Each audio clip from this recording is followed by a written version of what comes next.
Howdy, folks, and welcome to another day in the Milky Way. And tonight we got a great show for you, better than normal and getting better every time with my co-host, David Null, Hawkeye Two Feathers. Welcome to the show, and thanks for being here. Thank you, Bob, and belated happy birthday yesterday. He's become a double nickel person. I want to greet all of you with the love and the honor of the infinite creator. And as always, me and Robert always thank you for coming and showing up or listening later on. And we got a long story for you tonight, so hang out with us and we'll get to it. Thank you, Bob. Stick with us old guys, you know? Us old guys. Whoever thought I'd be saying, I'm one of those old guys. Do I qualify for ARP now? Yeah, I think so. Go figure. That is funny as can be. I think it starts at 55 now, so yeah. Yeah, that's so funny, you know, because I was like, you know, back in the day, it seemed like I'll never get to be that old. That's just crazy stuff. But here I am. Boy, do I know that feeling. Next thing you know, I'll be saying, you know, I never thought I'd get to the time when they're paying me Social Security to sit home and do nothing. Yeah, but anyway, you know, and then, but I'll find something to do. And you're doing some fishing. Why don't you tell a little bit about your fishing trip? Because I'm kind of excited. I want to try some fishing this year. I'm not really a good fisherman. I suck at it. I really suck at it. Put it that way. Well, about 2 weeks ago now, we had a big storm come through. Well, it came through the south. It wasn't just here. But we had 6 inches of rain here at the house, and I did a little video of how much the backyard flooded and what it looked like down by the bridge and all that. Well, the Big Oclockney River is still coming down from that flood. It was like at 16 feet. It's still coming down. So I looked at the weather and looked at the river levels, and I was like, you know, looked at the temperature outside, and I said, you know, if I'm going to go get on the river and go fishing, now's the time, you know, now is the time. So sure enough, I just sort of packed me and Duggar up yesterday and went down to the river and put in, and it's absolutely lovely this time of year. You know, about 84 degrees and not too many bugs, you know, still had to spray down. Yeah. But I tried every lure, almost every lure that I had, and had a little bit of luck with a plastic worm. But what really hit was I'm almost, I'm joking, ran into a couple coming back up the river to get off.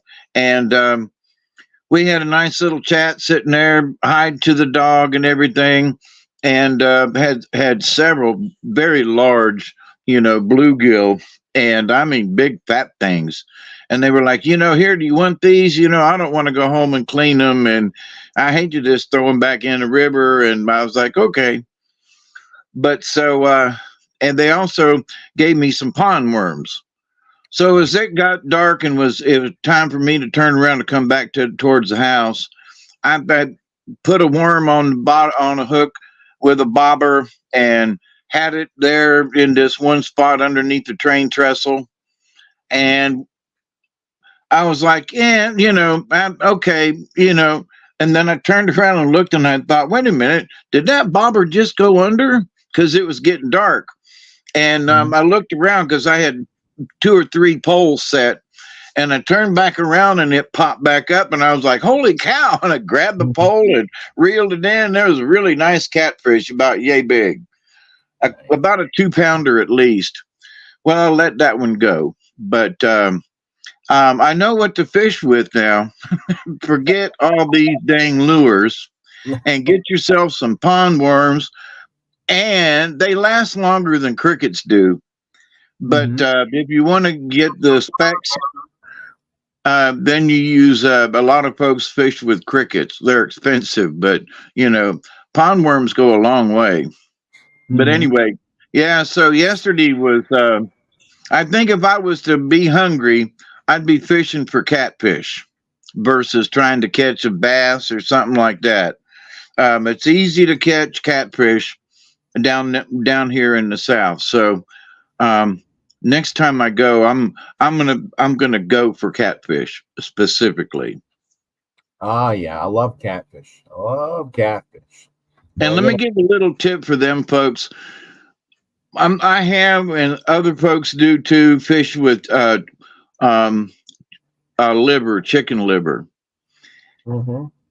and put it on your hook, and them catfish will go nuts over it. Well, but here's the thing: chicken liver comes off that hook really easy, and it gets all droopy and gunky and everything. So, got this bright idea years ago, and it works. But you need to plan for it. Chicken gizzards are a lot tougher, but Mhm. they don't stink like chicken liver does. So what you do is you buy a package of each and you stick them chicken gizzards in with the liver and let it marinate before you go fishing. And Mhm. so that when by the time you do, them chicken gizzards going to stink like them chicken livers. And Ah, so and them gizzards will last. You can fish 2 or 3 times off of one gizzard. makes So, but sense. anyway, yeah, happy fishing. Oh yeah. Well, we got a full house tonight. We're getting going. Everybody's talking about fishing, and I think Elderberry does some fishing, and so does Scotty Boy. Susie Q's in the house. Max Vision remote view class. We're actually going to be talking about his neck of the woods kind of tonight in a crazy way, believe it or not. Pod Joe, Susie Q, Elderberry. Who else is in the house? Oh, well, I guess that's it for right now, but I'm sure everybody's going to be piling in soon enough. But tonight we're going to be talking about Tecumseh. Yes, and Tecumseh, well, we got presentations here. Let's see, let's go with this. And um, Tecumseh was well known. He was real well known. And there you go, well known. I'm sure everybody had a Tecumseh in their backyard as they were a kid. Oh, that's not the right Tecumseh, is it? Well, the engine is. The engine is, yes, I know. It's so funny because that's a joke. I'm playing a joke because Tecumseh was. I swear everybody had a Tecumseh engine, on their motorbike or their rototiller or something. So really a familiar thing, but that's not the Tecumseh we're talking about. This ain't the Tecumseh we're talking about either. William Tecumseh Sherman, from the Civil War. Not the Tecumseh we're talking about tonight either. We're going to be talking about this Tecumseh, and that's the Tecumseh we're talking about. Tecumseh, the Shawnee Indian chief, and he really made a turn for the Shawnee Indians, believe it or not. He's known for all kinds of things, and especially like we were talking about yesterday, what happened? Gee, what happened to you? You were there and then you were I gone. hit a button by accident. Oh, okay. This is not appearing my Yeah, I know. Like he says, this did not appear in my notification. I remember I had to go to. Yeah, see, this is why I keep the show at the same time every week. Every time I do it, 9:00. So, if I'm going to have a show on, it's going to be at 9. It ain't going to be at 10 or 12. It's always going to be at 9. So if you don't get the notification, you know what? I put the notify me too, and I have not got my own notification for my own channel. Is that pretty sad or what? I did. Well, there you go. You're the lucky one. winner of the chicken dinner. Oh, look at that. That was my notification. My notification just came in as I was speaking. How Only about 15 minutes late. it's only 15 minutes late. There you go. Anyway, we're going to be talking about Tecumseh. He was a Native American hero. Yes. Born under he was born in 17, and so I got that right, 1768. On October 5th, or no, he was born in September. Let me start again. He was born 1768, and he was born under a comet. As he was born, his father was looking up and seeing the comet as it exploded in the air and shot across the sky for at least 20 to 30 seconds, which is amazing for, because they're gone. And as it happened, his wife bore out the child, and it started to cry. And right away, he knew his child was special. And unlike most Shawnee Indian kids who get a name between about 8 to 10 days after they're born, his father knew exactly what to name him, Tecumseh. And he got his name immediately because he knew that this child was, born under they called it a panther in the sky. Of course, he was the panther from the Panther tribe of Shawnees, which is now, he was born in what is now Ohio. So there you go. That's a little bit about his being birthed. And of course, heck, everybody was birthed, but yeah, it's still a special thing. You know what I mean? And I do have a map here, and we'll just kind of go through this, and you can see the territories of where these people lived. Here's the Shawnee down here. And you notice as the greens over here on this side is the east, that's where the colonies are. And they're branching out, as we've been talking about and through these last few videos and stuff, is that the colonists were branching out looking for that free land. And as they started opening up that land and deeding territories open to settling, people started moving out there, which moved all these natives back. The Delaware, the Shawnee, the Wabash, the Miami, the Potawatomi, the Huron, all of these people were moving out. The Illinois, the Ojibwe, they were all moving west. And as they moved west, they smashed into other territories of other Indians, which moved west more. And then, of course, finally, they said, hey, we don't want to move anymore. We're going to fight for our land. Hence, all the wars that started along the way. And, of course, Tecumseh, he grew up. He was, as a young kid, he was very athletic and very smart. Much smarter than it seemed that a normal child his age should be. He was really wise and how should I say, wise, and how a child acts when they're older than their age really is. As he was growing up, he even confronted the tribal elders, which surprised them as they burnt a man at the stake. He came in and said, shame on you,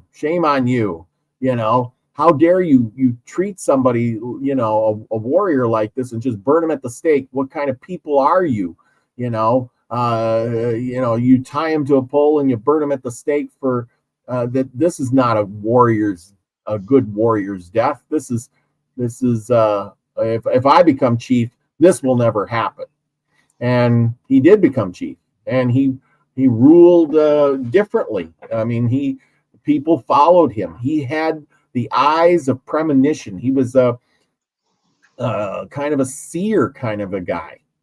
Him and his brother. He had a brother, and the brother. Let me get a shot of him here. The brother, Tenowana,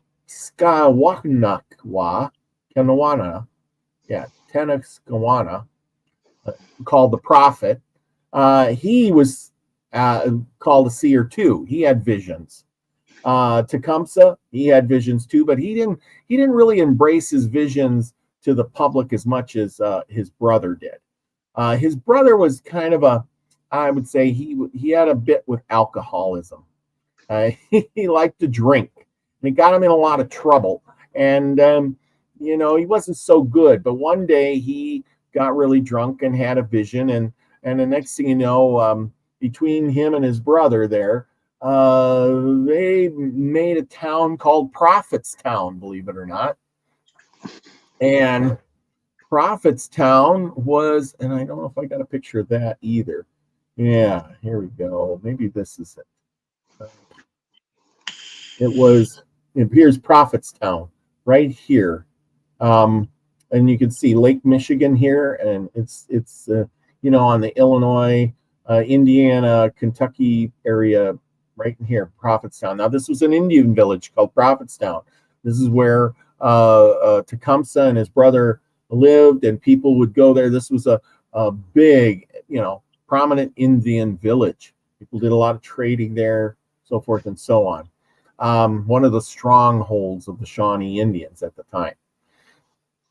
Okay, well, what makes Tecumseh so famous is, as he grew up, his father and his father died, was killed in one of the wars, and when he was very young, and his uncle took him under his wing and said he was going to teach him all, as much as he possibly could, because Tecumseh was a very smart kid and individual.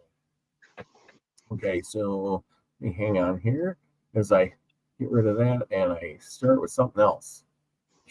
Can I mention something? Yeah, go ahead. And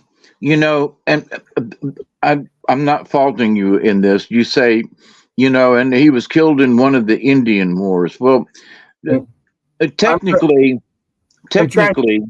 yeah. Hang on just a second.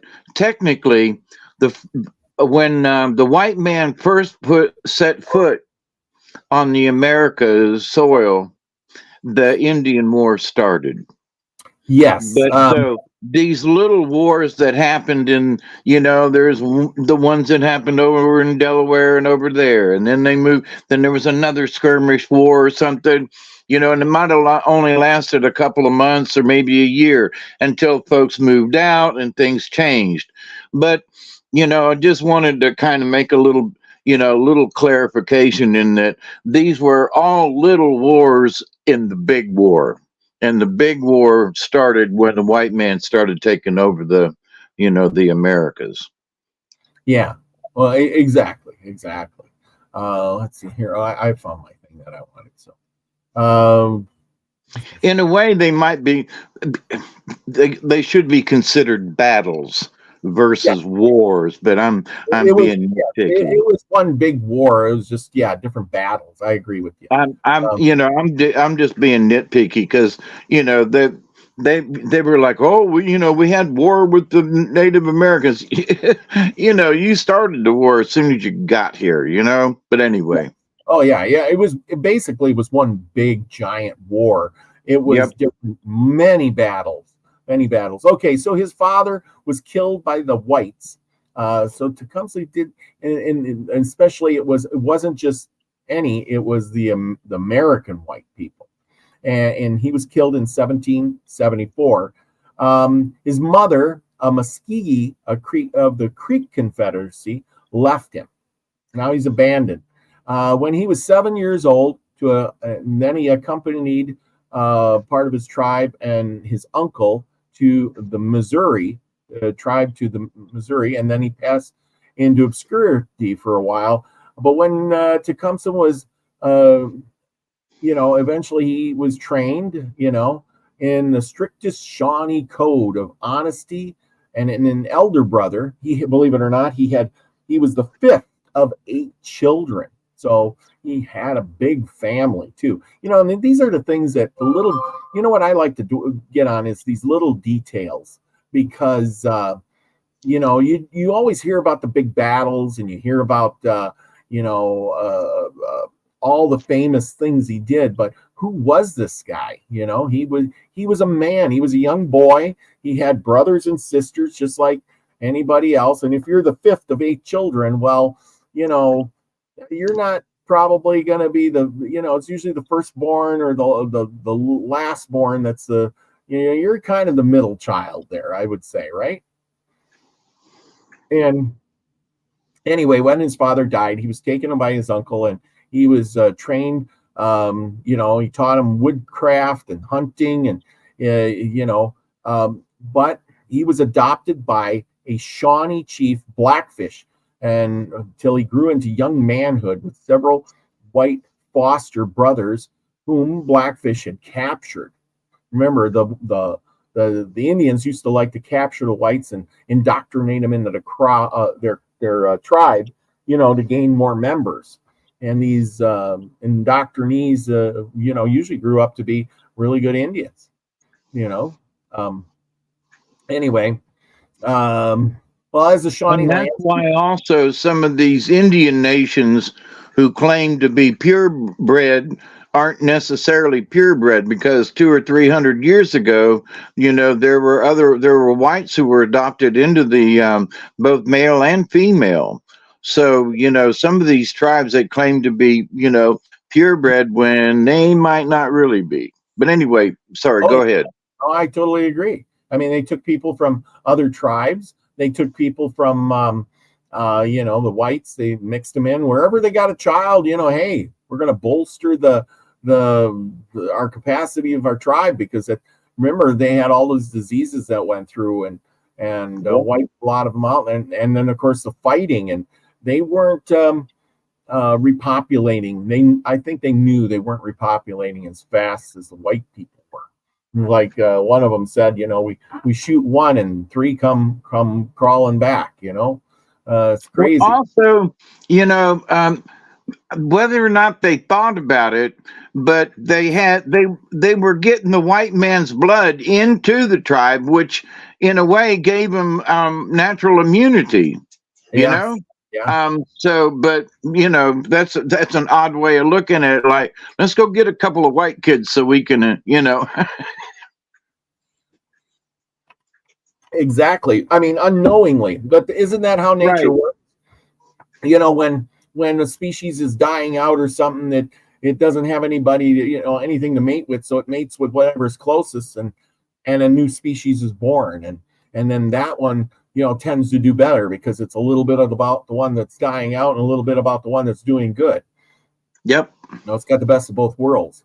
So anyway, after when he was about 14 years old, during the American Revolution, of course, was about that time, because he was in that era. He was growing up. He was accompanied by his adopted father, Blackfish, in a battle with he joined the British, because the Indians teamed up with the British a lot, especially Shawnee.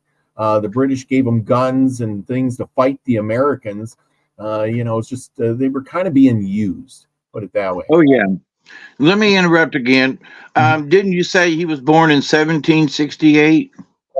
Yes. All right. Well, the American Revolution, 1776. So he was like 10 years old. Yeah. Well, just because it was 1776 didn't mean the war with Britain was over.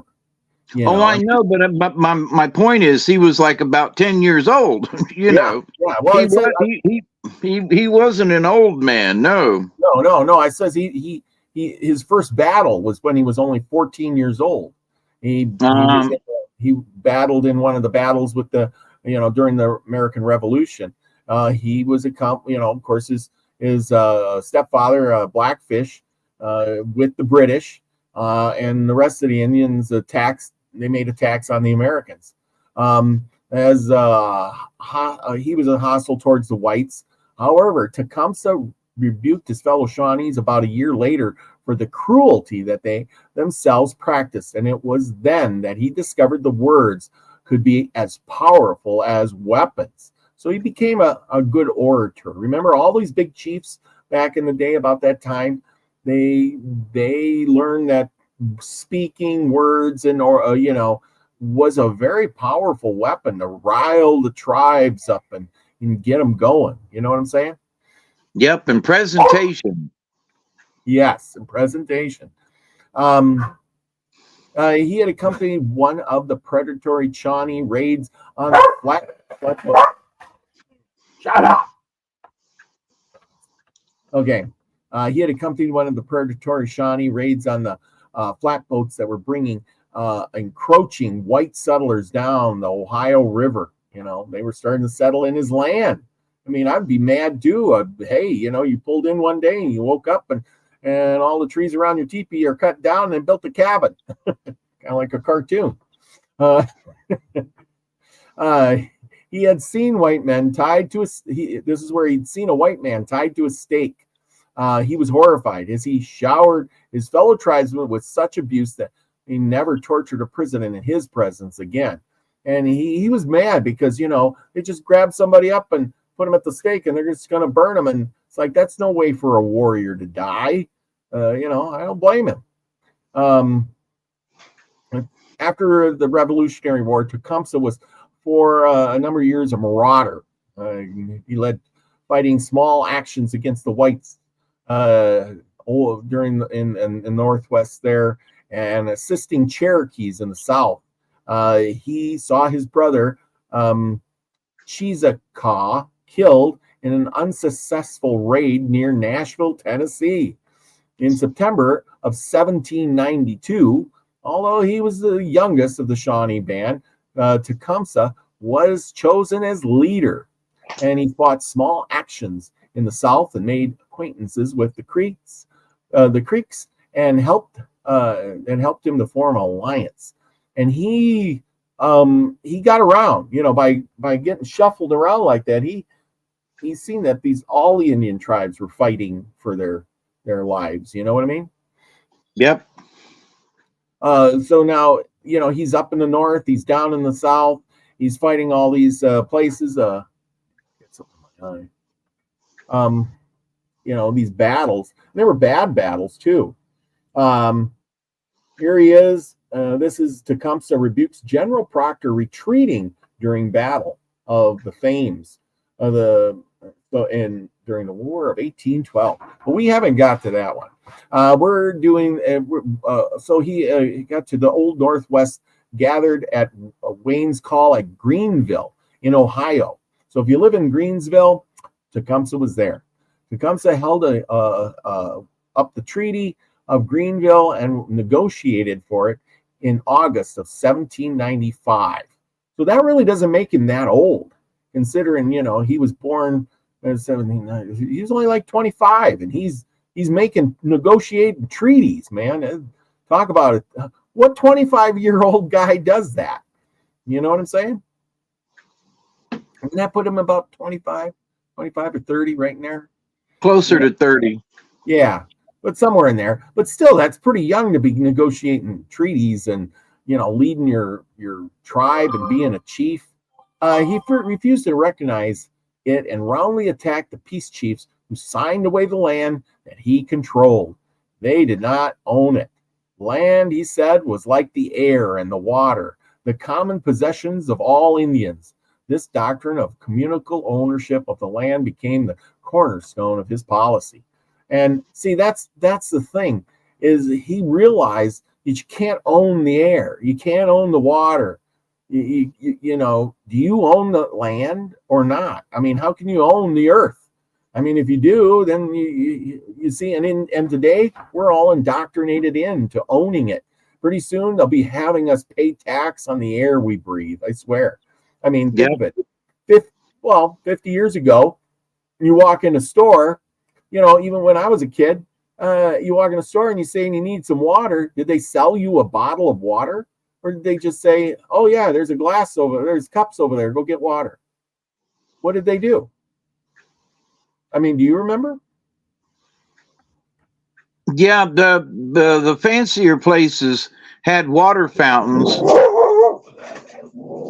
And I remember growing up to where they had the colored only water fountains, conspicuous with a big sign over it. And I used to piss off everybody and go and drink out of that one. See, but that's the idea. Now you can't, if you can find a store with a water fountain, you'd be lucky. Well, yeah, and that's the point. Is they got rid of the water fountains, put the water in a bottle, and now they're selling it to you for like $3. Yep. And, I mean, what a great idea. And the water in those plastic bottles may not be very good for you. That's right. Yeah. see the idiocracy of all that, and we pay for it. We're like, yeah, I'll buy that water. Heck, look, I got a bottle of water right here. I paid money for that bottle of water, which the bottle itself probably costs more than the water. Go figure, right? Yep. Well, in the land, we buy land. We think we buy land, and then we pay taxes on that land for the rest of our lives. Did we really we only rent the land. Yeah. We really do. We only rent it. And because if anything, if something happens to me and nobody claims it, guess who gets it? The state. The state, yeah. Yeah. Yeah. So who owns it?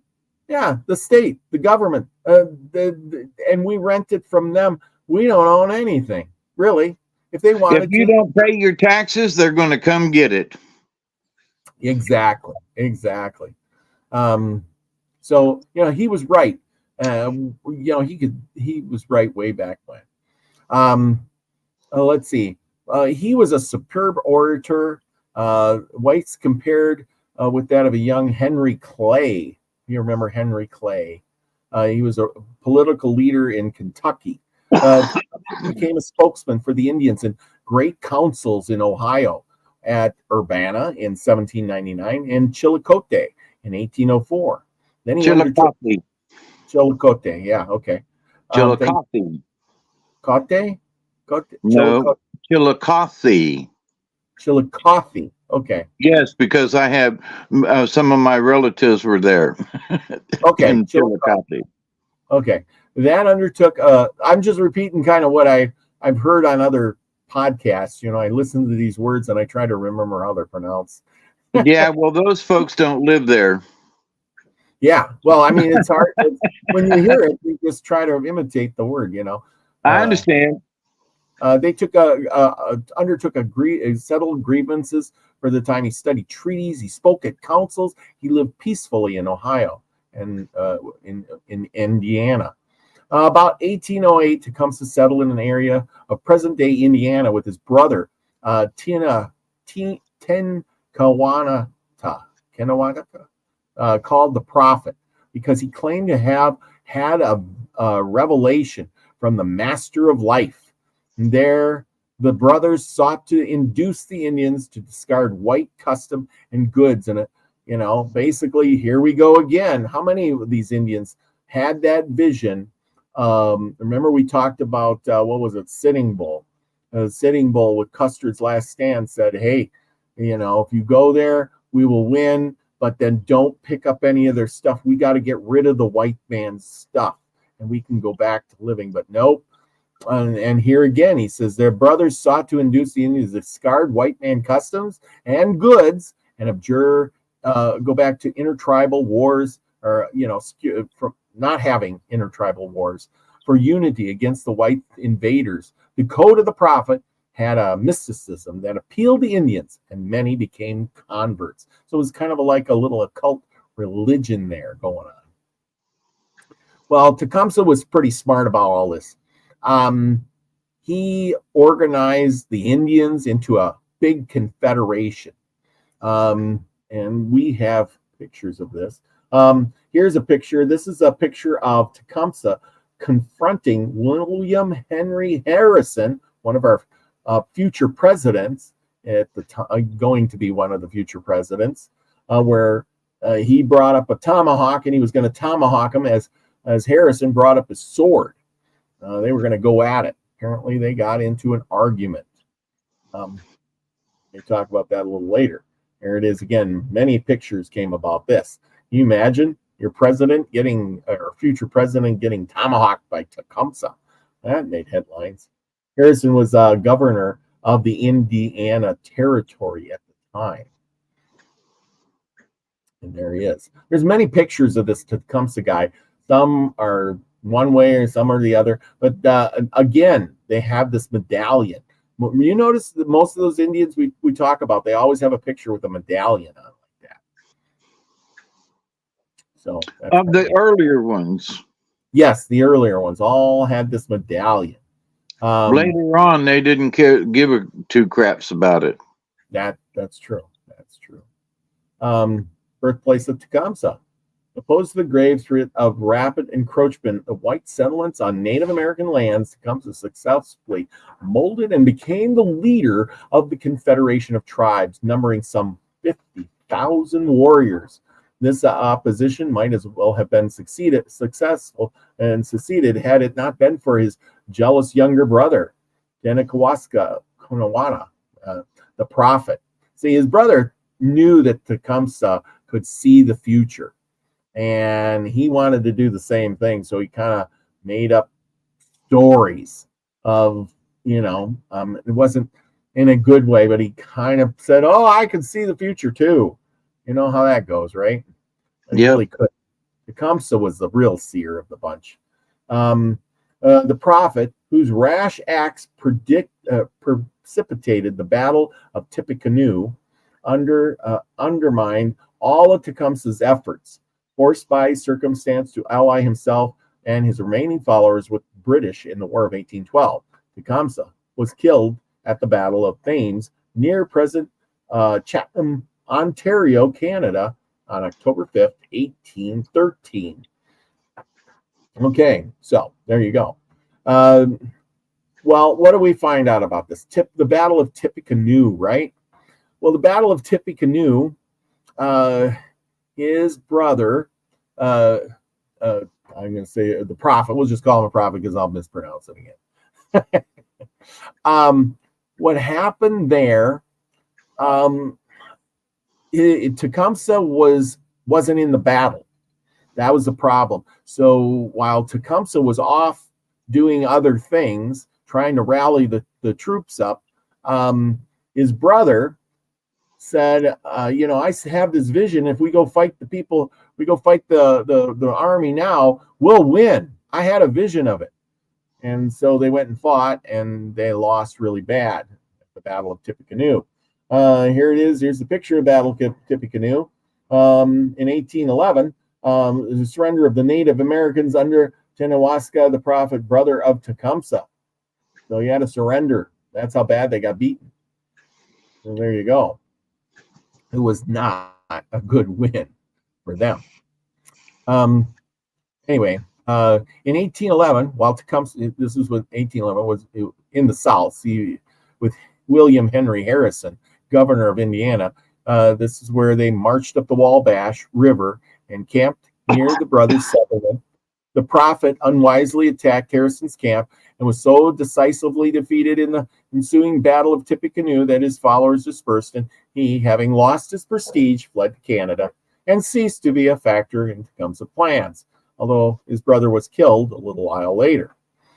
Seeing the approach of War of 1812 between the Americans and the British, Tecumseh assembled his followers, joined the British forces at Fort Malden and on the Canadian side of the Detroit River.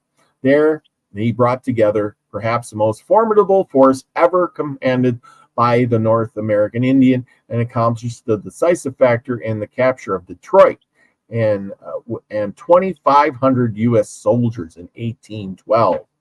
Now, we really never talked too much about the War of 1812, and we're going to have to do a short on that. But here's other little facts that we don't talk about, and that is that the British, now he joined up with the British. Remember, he was getting guns and stuff with, who was that guy? Gosh, I talked about him a week ago. Gertie.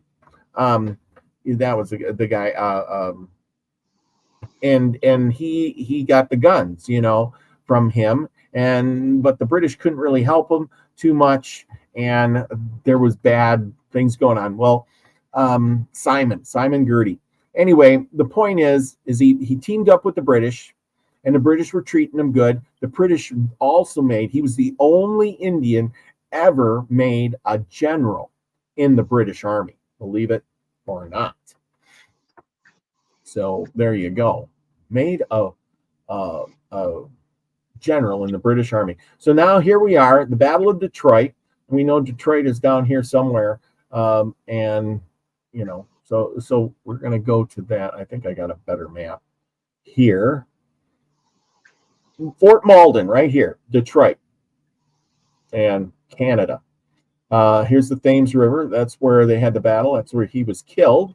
So as you can tell, Tecumseh was getting moved out of the South. He had to go somewhere. He's battling the Americans, and as the British gave up more and more land, the Americans chased the Indians and everybody, you know, up into Canada. It was not a good time for the Indians. Let's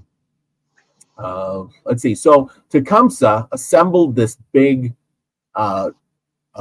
Indian warrior tribe. And how did he do that? That's what you want to ask yourself. How did Tecumseh, you know, organize this giant Indian tribe? And he did it by seeing the future. And I think I got a thing for seeing future. So here you go. Tecumseh's legacy, the enduring enigma of the New Madrid earthquakes. So Tecumseh went ahead and he prophesied that there was going to be shaking of the trees. There was going to, the day would turn to night, and the rivers would flow backwards. And, you know, all these good things that would happen. I mean, you know, and well, not good things that would happen, but he was predicting a big giant earthquake. That's what it was. So what he did was he went around, he gathered sticks in a bundle, and every time he stopped at a tribe, he said, after I leave, you know, take out, you know, a stick for every day or whatever it was, and when it gets to the last stick, you know, you will see the day turn to night and the night turn to day. And then you know, the earth will shake, the trees will fall down, and, you know, rivers will run backwards, the mountains will crumble, you know, and et cetera, right? Well, what he predicted was the New Madrid earthquake, where the trees did do all that. The rivers did run backwards. Lakes and ponds disappeared and new ones sprang up out of nowhere. And this was the sign that the Indians needed to, you know, gather together. I mean, who wouldn't? What kind of guy predicts this stuff right down to the day, right? Well, of course, then they all joined up with him, and they went to fight. Unfortunately, it got to the point where, you know, they were doing this fighting, and let's see where I got a better one here. There was all these. Okay, this is the one with the Treaty of Tippecanoe. Everybody's moving, as you can see, they're all moving north, because every time you make a treaty, the Americans come in and settle the ground, and you got nothing. And the battle goes on. So the battle, there was a battle of Fallen Timbers. Fallen Timbers was not a good time for the Indians because they lost.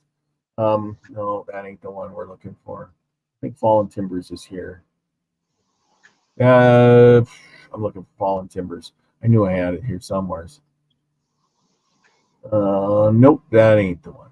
But anyway, the Battle of Fallen Timbers, the Indians lost. That kind of broke the war down, but he reassembled them, and they began to fight again. But they were, you know, the Indians were beholden to the British. As you can see from this cartoon from back in the day, you know, here's the British making the, you know, go out and make war, get the scalps, come back and give me the scalps, and, you know, for the king, and we'll give you a little money. And, you know, so the Indians, that's, you know, hey, if you need a job, just go out and kill Americans and bring me their scalps, you know. And as you can see by the depiction in this cartoon, the British guy is awful overweight. He's smiling, you know, he's not doing any work. The Indians are out there, you know, killing the Americans, scalping them. They're doing all the work. You know, and they're like, hey, look what I did for you, you know.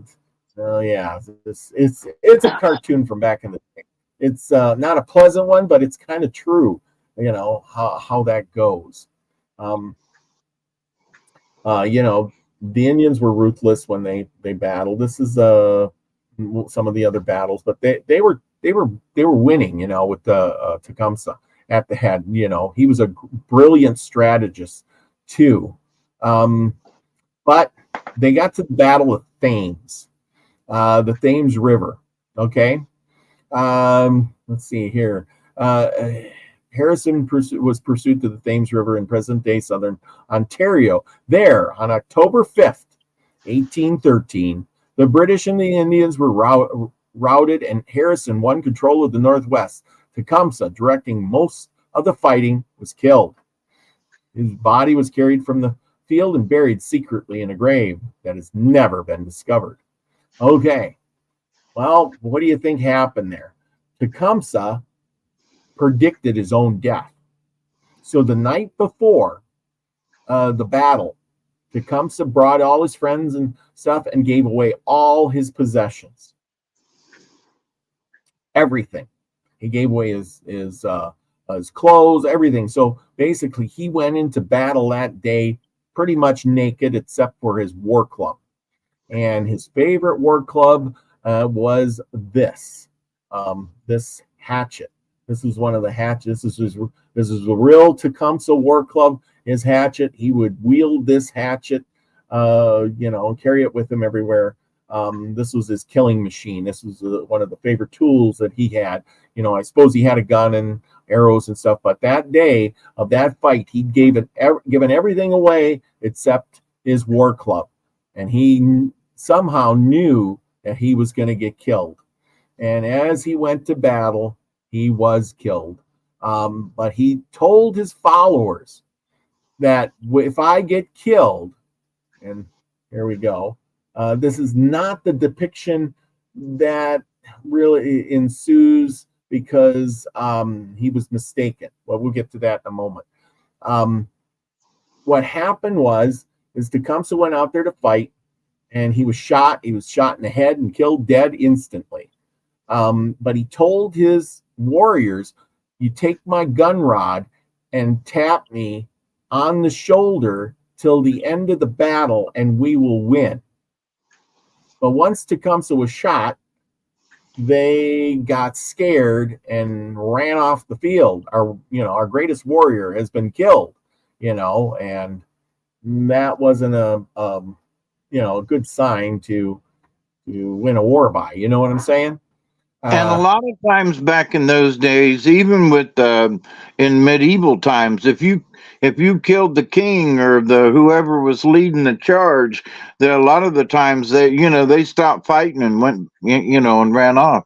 So, yes. But anyway, absolutely. So they in some of these things, articles I read, they said, oh yeah, they carried his body off the field. Well, they did. The Americans were so hateful of Tecumseh because he was such a ruthless warrior, a battler, a great general, leading these. He killed so many Americans in battles and won so many battles that they went out on the field to find his body and mutilate it, because that's what they did, just like the Indians did. Simon Girty was there, or no, it was Simon Kenton. Sorry. Not Simon Girty. Simon Kenton was there on the American side, and he pointed out the Indian who was Tecumseh, which Simon Girty knew Tecumseh, and he pointed out the wrong guy. He pointed out a guy who looked like a chief, and then they mutilated his body because he knew Tecumseh, and yet Tecumseh didn't look like a chief because he went into battle naked. Pretty much with his loincloth on, and so he didn't look like a chief, and it was easy for them to mutilate the wrong person. That and Simon Kenton respected Tecumseh enough as a chief to let his Indian friends take him and have a decent burial for him somewhere else. So that's kind of how that went, which I think is a good thing. Good for him. You know what I'm saying? Yeah. Despite it all, that's one thing between true fighting men, there is honor, Yes. Let's see, the Battle of the Thames. This was quite the turning point of battles. October 5th, 1813, in the War of 1812. It's kind of the War of 1812 is kind of confusing, because they call it the War of 1812, but here's the battle on October 15th, 1813. And it was a decisive victory for the U.S. over the British. The Indian forces in Ontario, Canada, enabled the United States to consolidate its control over the Northwest. After the U.S. naval triumph of the Battle of Lake Erie in September 1813, the British commander at Detroit, Brigadier General Henry A. Proctor, found his position untenable and began a hasty retreat across the Ontario Peninsula. He was pursued by about 3,500 U.S. troops under Major General William Henry Harrison, who also became the President of the United States later, supported by the U.S. fleet in command of Lake Erie. The forces met near Moravian town on the Thames River, a few miles east of what is now Thamesville. The British, with about 600 regulars and 1,000 Indian allies under Tecumseh and Shawnee's intertribal leaders, were greatly outnumbered and quickly defeated. Many British troops were captured, and Tecumseh was killed, destroying his Indian alliance and breaking the Indian power in Ohio and Indiana territories. After the battle, most of the tribes abandoned their association with the British. So once Tecumseh died, that was it. It all fell apart. And see, that's why I think after they have these battles and things like that, they learn a lot. They know that if you have one guy who is so in control of everything and respected, that once he dies, everything falls apart. Like you were saying, kill the king and all the troops go running, right? Yep. And that's kind of what they did. I mean, that's why I guess there's backups for backups. Like if somebody kills our president, they have a backup right away. And then and if that one dies, they got a backup for that guy right away. So you don't lose faith in the faith of the government, because, it's not up to just the one guy. It's a whole mess of them, It's called COG, the continuity of government. That's exactly it. That's COG, the continuity of government. If two or three folks got wiped out at the same time, they've got a contingency plan all the way down the line. It might be that the janitor is running things. Yeah, exactly. It would probably be better off if the janitor was running things. Well, and that is true. Because you got to have somebody right there.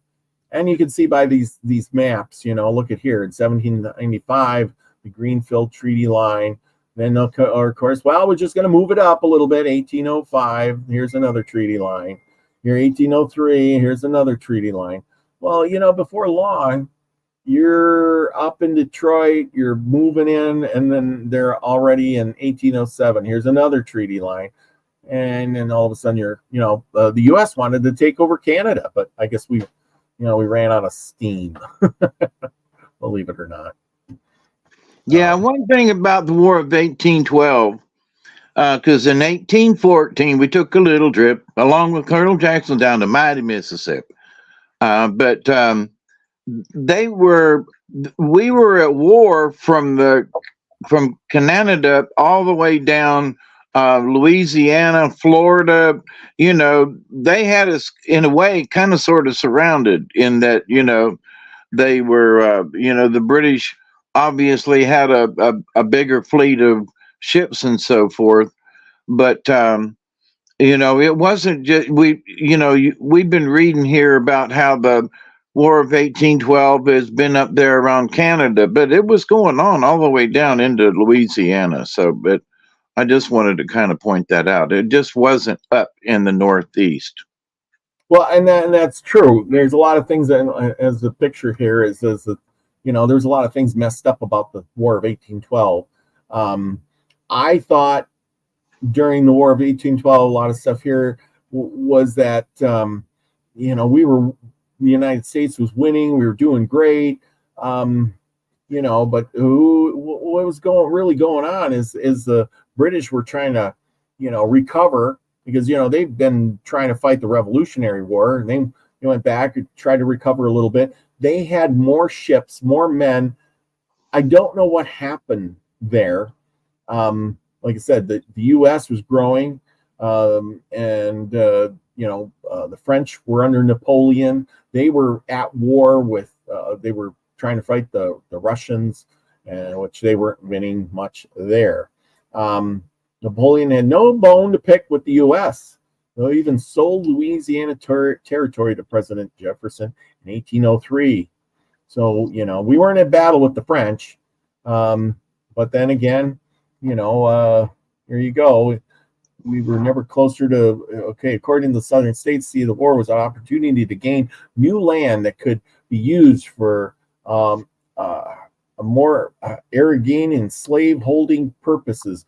The voted in favor. The final tally was 79 to 49 in the House and 19 to 13 in the Senate. Wow.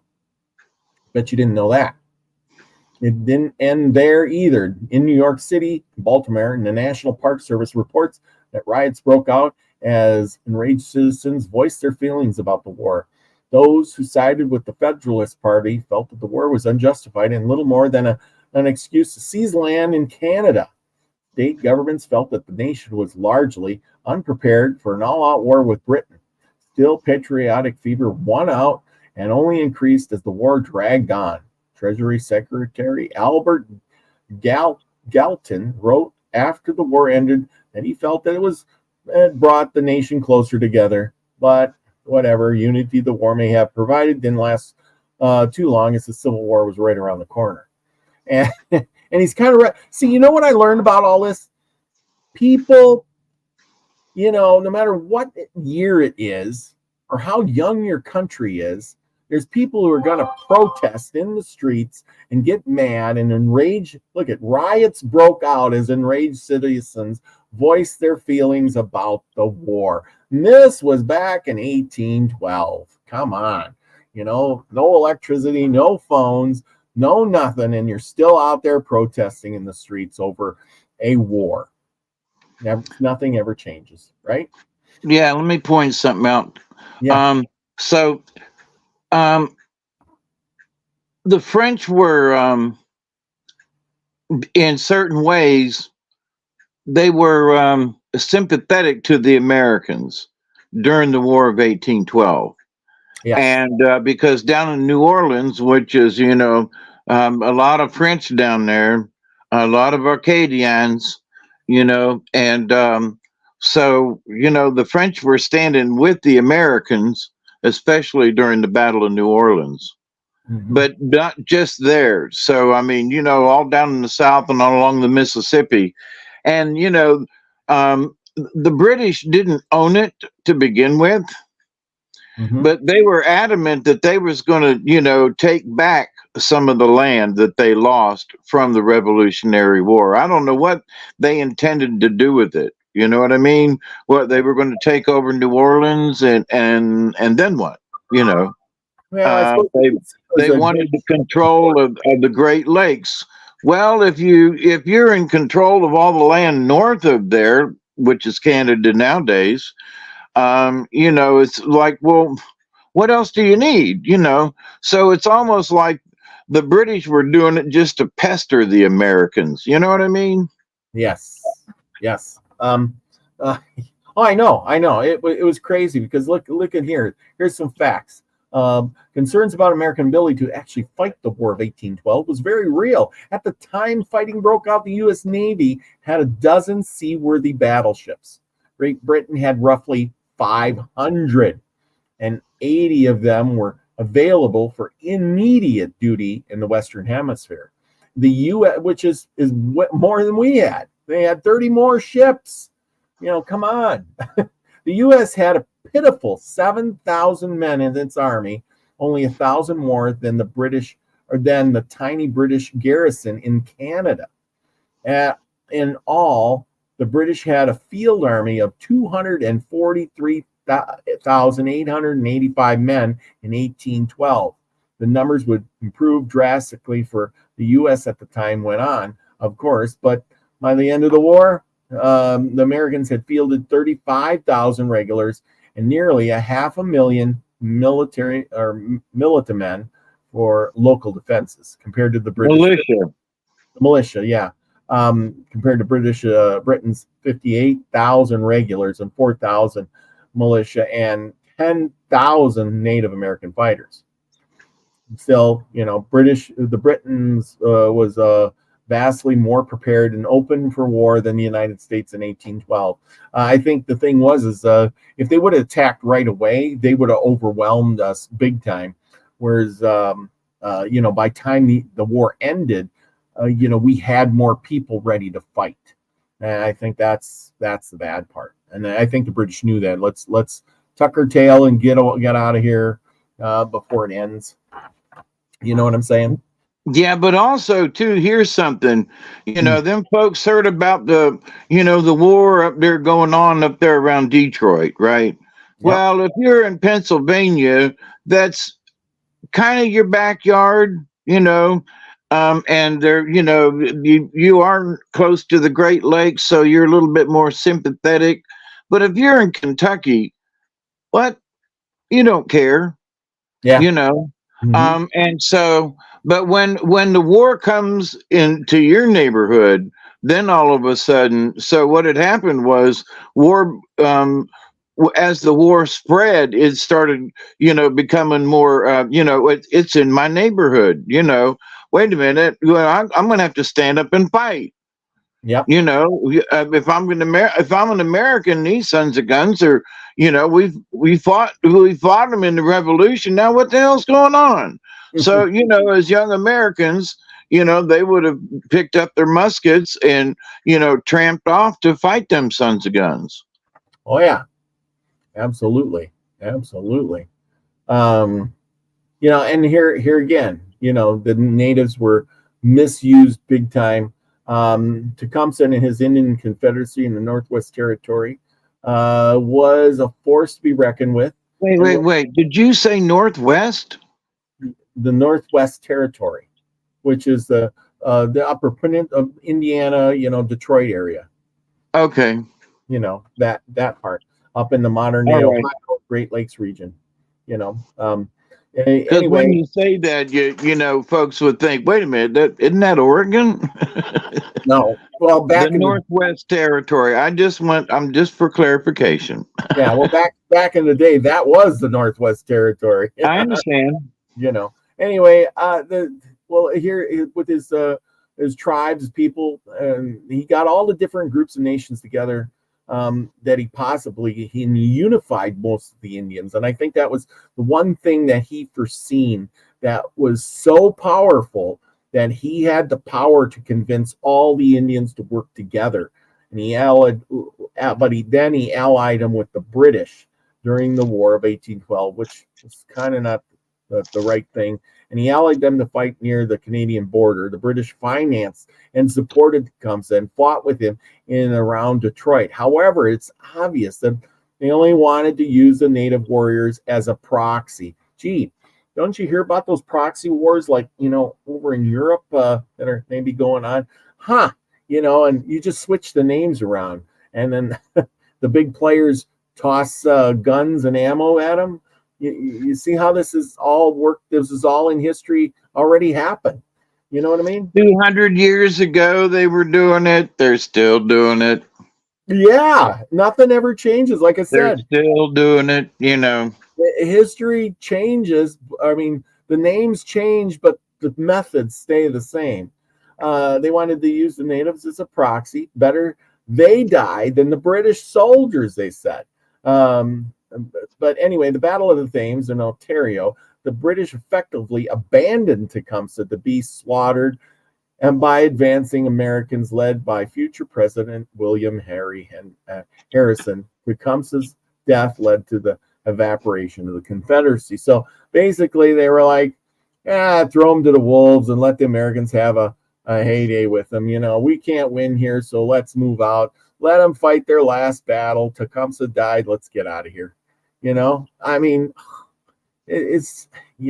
Anyway, I just feel bad because these guys were being literally used. Here we got a bunch of great Indian warriors, and we're doing well. Once we start not doing so good, now let's just give them to the wolves and we'll run. You know, we're not, and that's what they did. They all died. It's kind of sad. Battle of Fallen Timbers. We'll do this last one and then we're going to move on.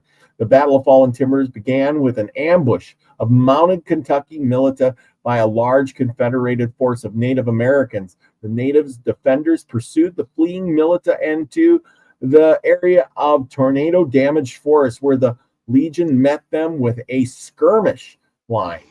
For an hour, the opponents waged a fierce battle in the Fallen Timbers. During this stage of the battle, the majority of the Legion formed a battle line, and in the bayonet charge, used their superior numbers to drive the Confederacy from the battlefield. The battle, which covered an area of 2 to 4 square miles. Can you imagine that? It lasted approximately 2 hours and involved about 3,000 individuals. And it says that this is what the archaeologists determined. Anyway, can you imagine 2 to 4 square miles? I don't even know if I could walk 4 miles in 2 hours, for God's sakes. A mile is 5,280 feet.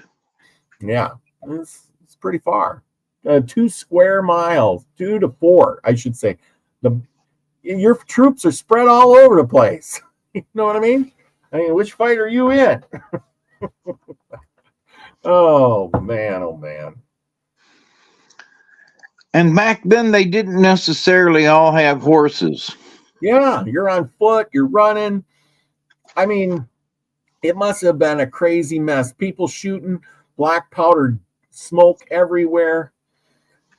You know, I mean, it's just crazy. Woods, you know, a tornado. Have you ever been in a tornado area?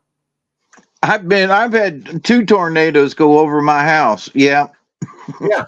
And so here's the Battle of Fallen Timbers. It's right here, the bottom of Lake Erie. I think that's Lake Erie. Anyway, the point is you know, when the tornado goes through, it rips trees to pieces, scatters them all over the place. It is a mess. You have a hard time walking through it, more or less, you know, riding your horse or anything else. I mean, it's a mess. So I can't imagine what these people were trying to go through. You know what I'm saying? Yeah. I mean, trying to fight through that. It's just got to be, you know, craziness. I mean, here, let's charge. Well, you know, yes, sir. But we're all tripping over the branches. Oh, is that what Fallen Timbers was? Is that a tornado had gone through?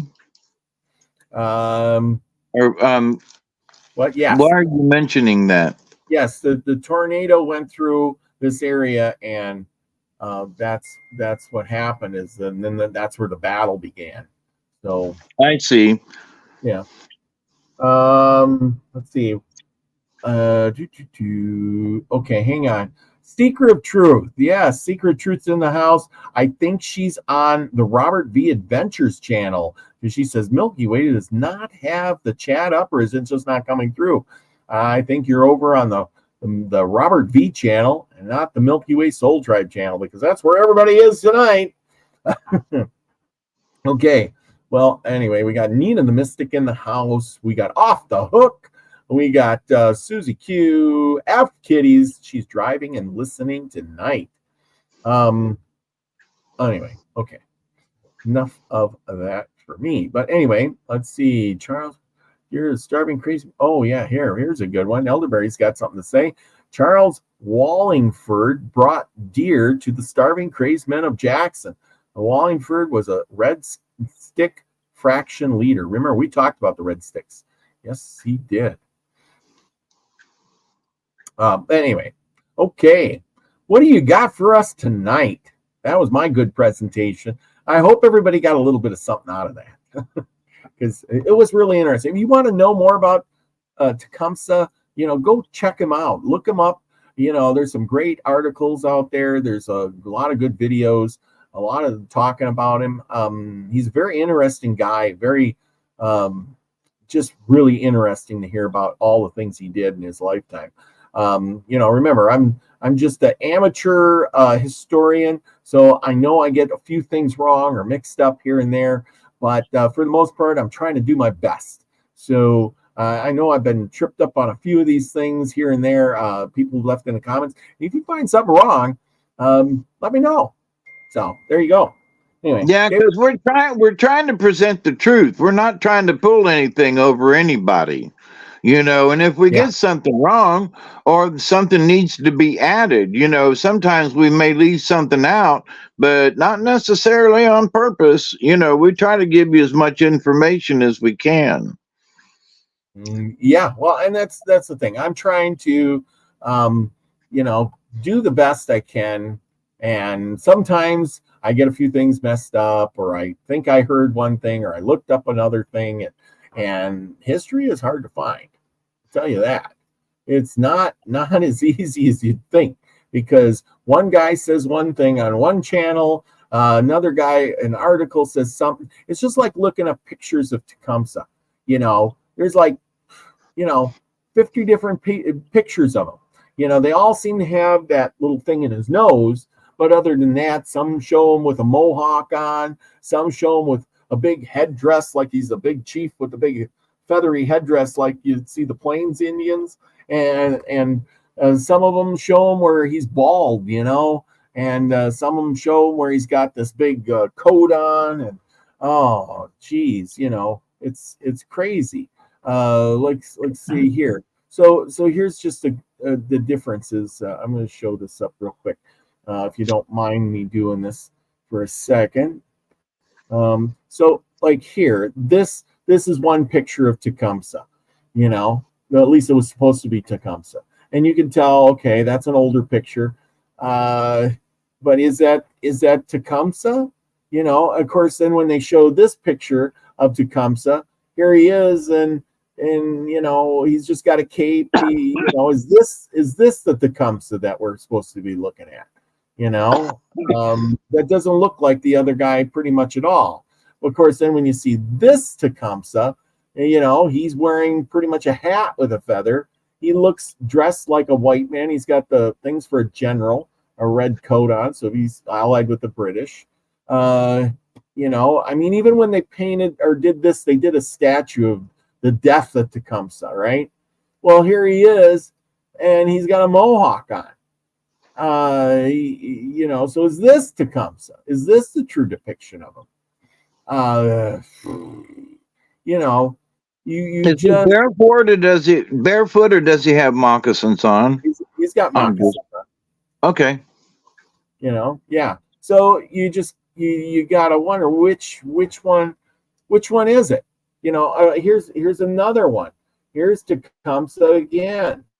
Now, the way he's dressed, this guy he looks more like a Plains Indian would be dressed, except he don't have the giant headdress on. So is this Tecumseh? You got to kind of wonder which one is the truth.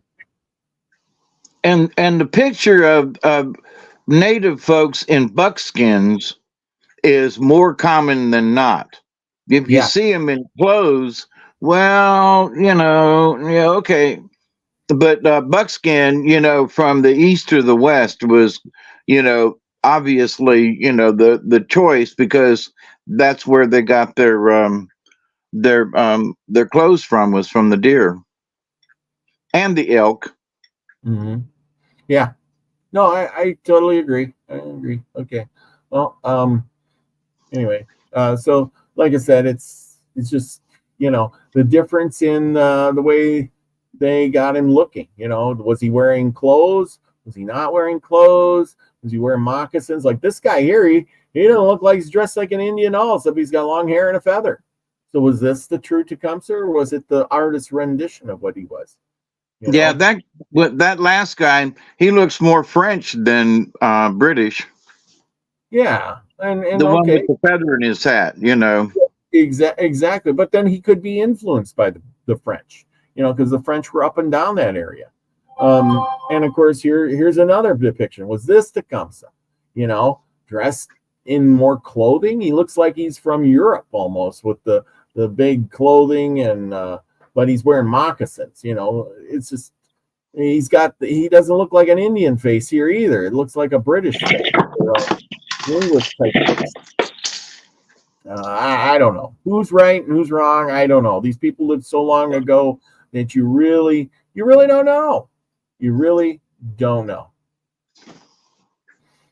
So it is what it is. I mean, like I said, people go out and do your own, you know, investigation.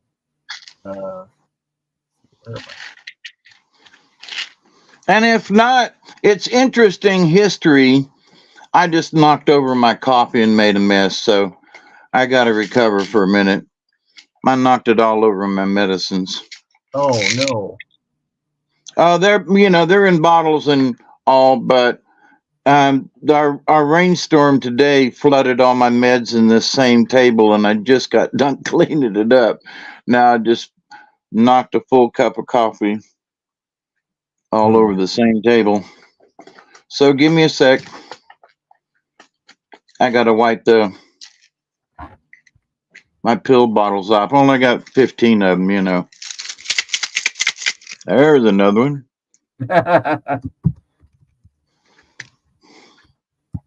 Sorry, y'all. And a waste of good coffee, boy. Let me tell you. And I had just refilled. Wah. Anyway, yeah. So tonight our story yes. is I haven't gotten to the end of it. I was reading on it earlier before we started and ran out of time. But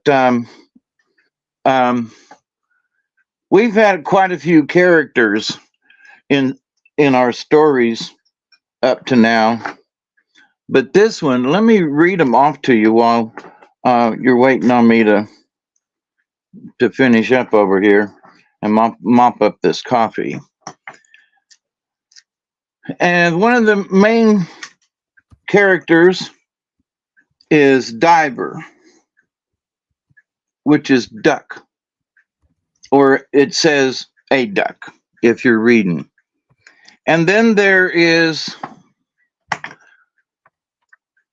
Canada Goose, or Canada, or Canadian, or I guess versus an American goose or somebody else's goose. And then there's blue lizard as opposed to green, woodpecker. There's cyclone or whirlwind, also big head. There's hummingbird. There's meteor. Then robin, white beaver, muckworm, bumblebee, corn beetle, stone coats, cold and frost. And we've had a few stories with stone coat in them. Where's my... The phoebe, bird, in the midst, a bird, Giha, wind, Nagwahi, the ancient of bears, and we've had the ancient bears in stories before, and Sigwainot, rattlesnake. So that is quite a cacophony of folks for a story, especially from the ones that we've read over the last 2 years. I'm almost ready. And I was reaching for a pair of glasses. Doggone it.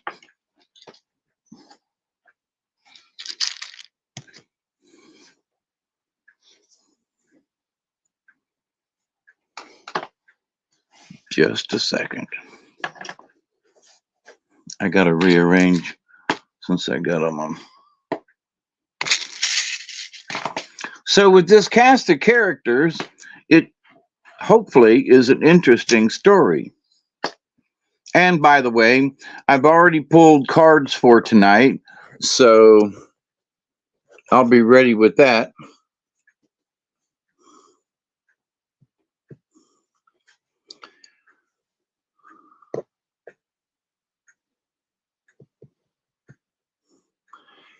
The Adventures of Ganyed Goa. Again, this is a Seneca story, myth. Our story begins. Ganyagi Goa, diver, a duck, lived by a lake. One morning, he went out in his bark canoe to fish. But finding no fish, he went home and put away his canoe.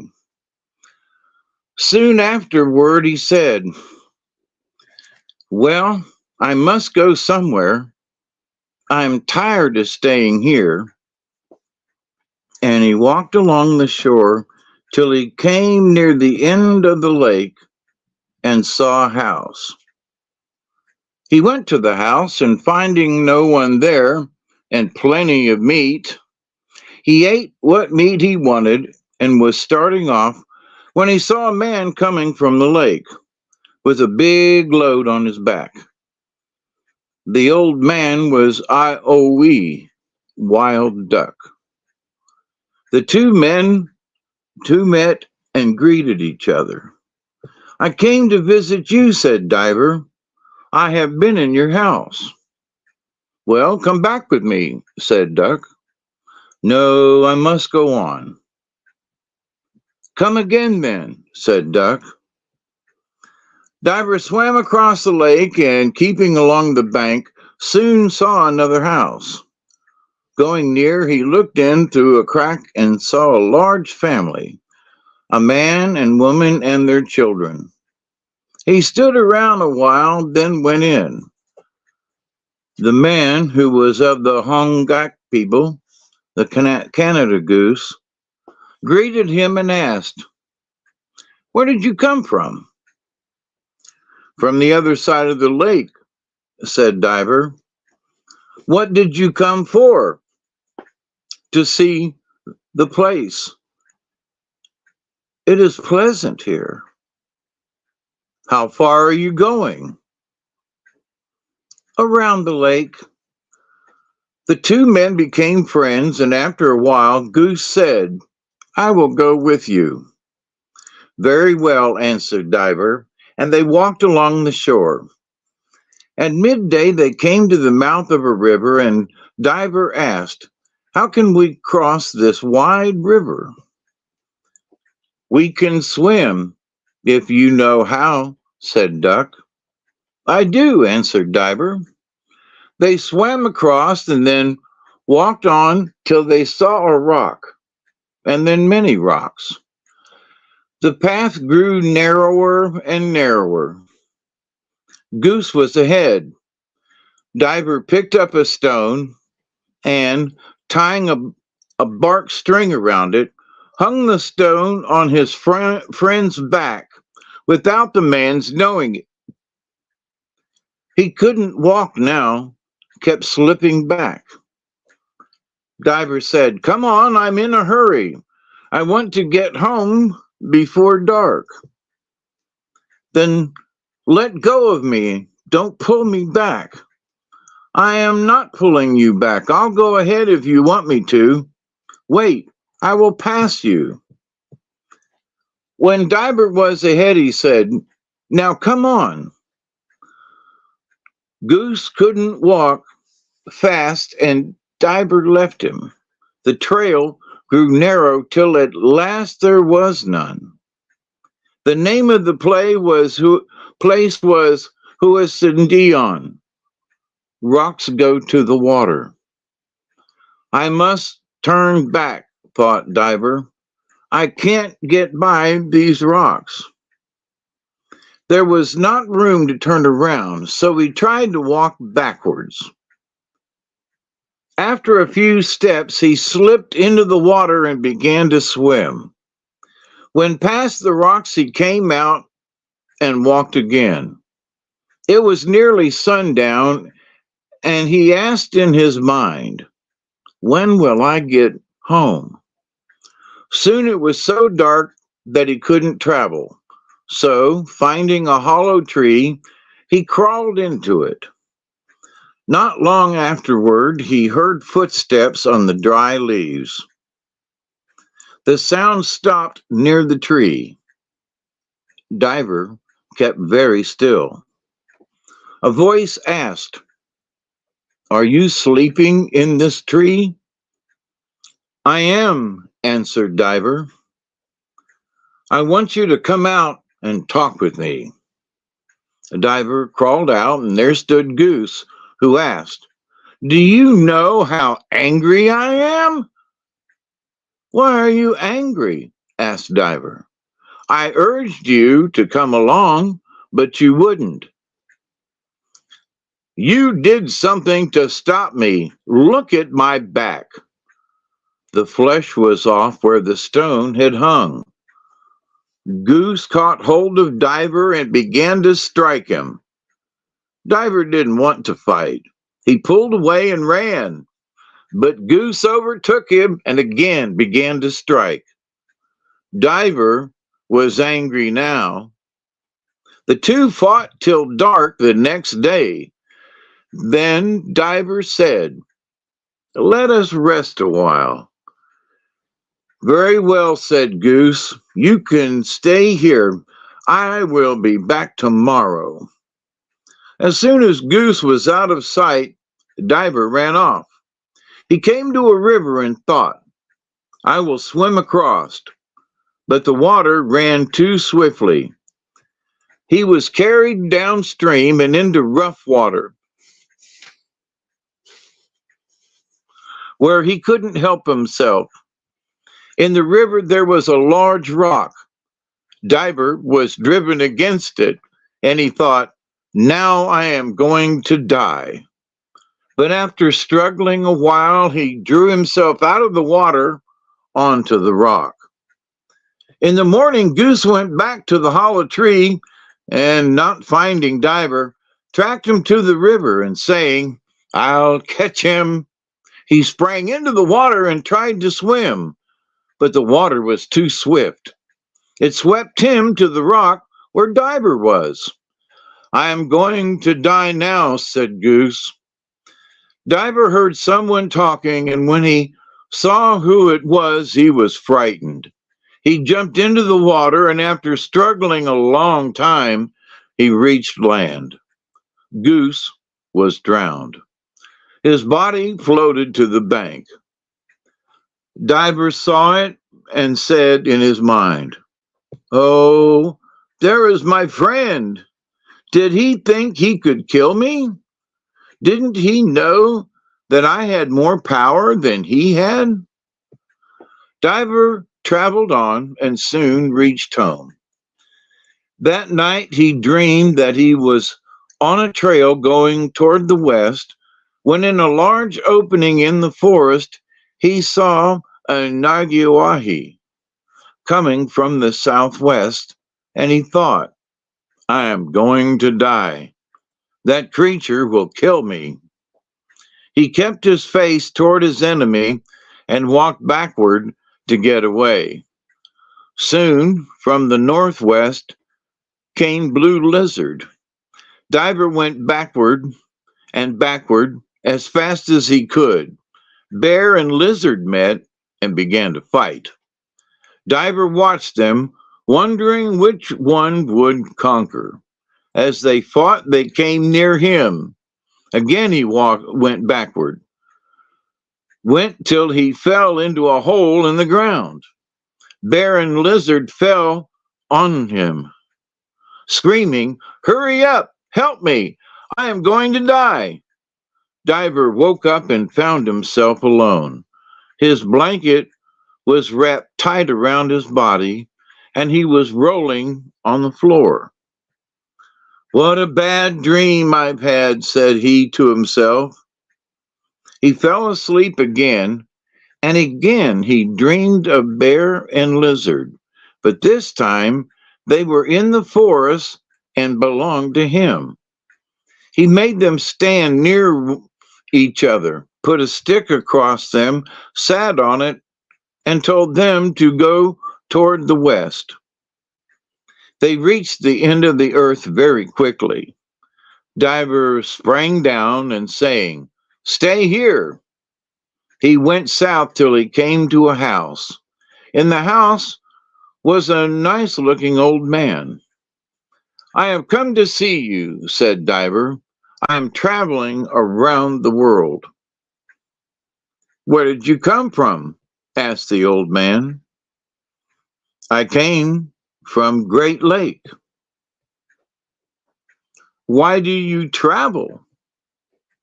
"Oh, to see the world and find out what kind of people are living in it." "What is your name?" "Diver." "What is yours?" "My name is the Gafafwedo, hummingbird. My master lives near here. You must see him before you visit me." Going in the direction pointed out, Diver came to a house standing on a high rock. He stood by the rock and thought, "How can I get up there?" Then he saw a narrow ledge running around and around, and following it, he came to the house. In the house was an old man, was sitting by a fire. Diver greeted him and he asked, "Why did you come here?" "To see the world." "Where did you come from?" "From Great Lake." "What is your name?" "Diver." "What is yours?" "I am Dagwanoyent, whirlwind." "Will you let me visit you?" asked Diver. "You can stay here as long as you like." One morning, Whirlwind asked, "Don't you want to go and see my servant?" "I would like to," answered Diver. They were soon at Hummingbird's house. They went in, but he was not there. Whirlwind said, "My servant is not here. He must have gone to the southern end of the world. A very cross people live there.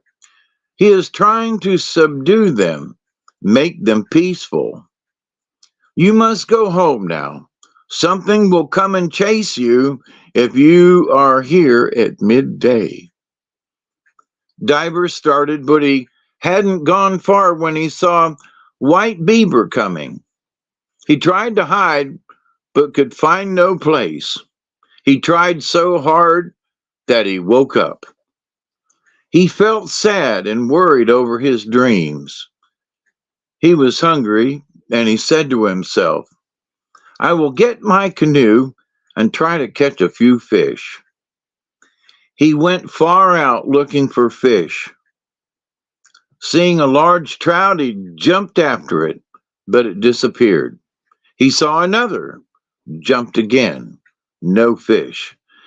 Then he looked around carefully and found there was a fish on the right side of the canoe, and its shadow was down in the water. He caught the fish, ate it, and started for home. But he was far out on the lake and didn't know which way to go. He rowed very fast in the direction as he supposed. He reached the shore but saw no house. Leaving his canoe, he walked toward home, as he thought. He walked till night, then came to a hut in the woods. Going near, he stopped and listened. There was a man in the hut, and he was saying, I know how to get power. I can teach anyone who comes here. I know the whole world. I can give power to anyone who wants it. I wish Diver would come. I would show him how strong I am. He thinks he is the strongest man under the blue. Diver thought, why does he say that? Doesn't he know how strong I am? He listened again. Gassionditha, Meteor, was the old man, and he said, I am the swiftest runner and the swiftest flyer. I can make light go through the world. I have greater strength than any man. The geese people tried to chase me. I killed them all. I am the man who many years ago was made chief of all the people under the blue. He alluded to a council held by Hummingbird and other chiefs. I would kill that man if he chased me, thought Diver. He must be crazy. He talks to himself all the time. Diver went into the house and said, You are talking about me. No, I am not. I will go then. I thought you were saying things about me. Diver went outside, picked up 2 large stones, and striking them together said, I'll do this way by that man if he follows me. Meteor came out and asked, What did you say? I said that you are the best friend I have in the world. What did you say about the stones? I said that when my friend traveled, he had to carry these stones, and if he went into the water, he had to throw them. Meteor half believed the man, and he went into the house. Diver laughed and thought, Oh, he is a fool. He believes what I say. He went into the house again. Why do you come here? Asked Meteor. Why don't you go home? I want to stay till tomorrow morning. I don't want such a man as you around. I'll not bother you. Go away. I don't like you. You are mean. I am not mean. I will be quiet. Well, stay, but you mustn't talk to me. When night came, Meteor took his pipe and, sitting down by the fire, put coals into it and began to puff. Does it taste good? Asked Diver. Meteor didn't answer. Soon Diver said, How the smoke rolls around. Meteor was angry and screamed, Get out of this hut! I don't want you here. You said that I could stay till morning. Didn't I tell you not to talk? I'll be quiet. Don't put me out. Meteor was silent. Diver laughed. After a while he said, I want to ask a question. What is this world made of? Meteor turned around. He was cross, but he didn't speak. Then Diver asked, Do you believe the old folks who say that Whirlwind is still alive? Meteor didn't speak. He only turned and looked at Diver, then turned back and smoked. Do you believe that wind goes everywhere? Asked Diver. I'll throw you out, screamed Meteor. I told you not to talk to me. Don't throw me out, begged Diver. I'm going to be quiet now. Meteor sat down. After a while, Diver asked, Do you believe old folks who say that Hino makes rain? No answer. Do you believe persons who say that trouble comes to those who pay no heed to what is told them? Meteor looked at Diver, but didn't answer. Do you believe old folks who say that water runs day and night?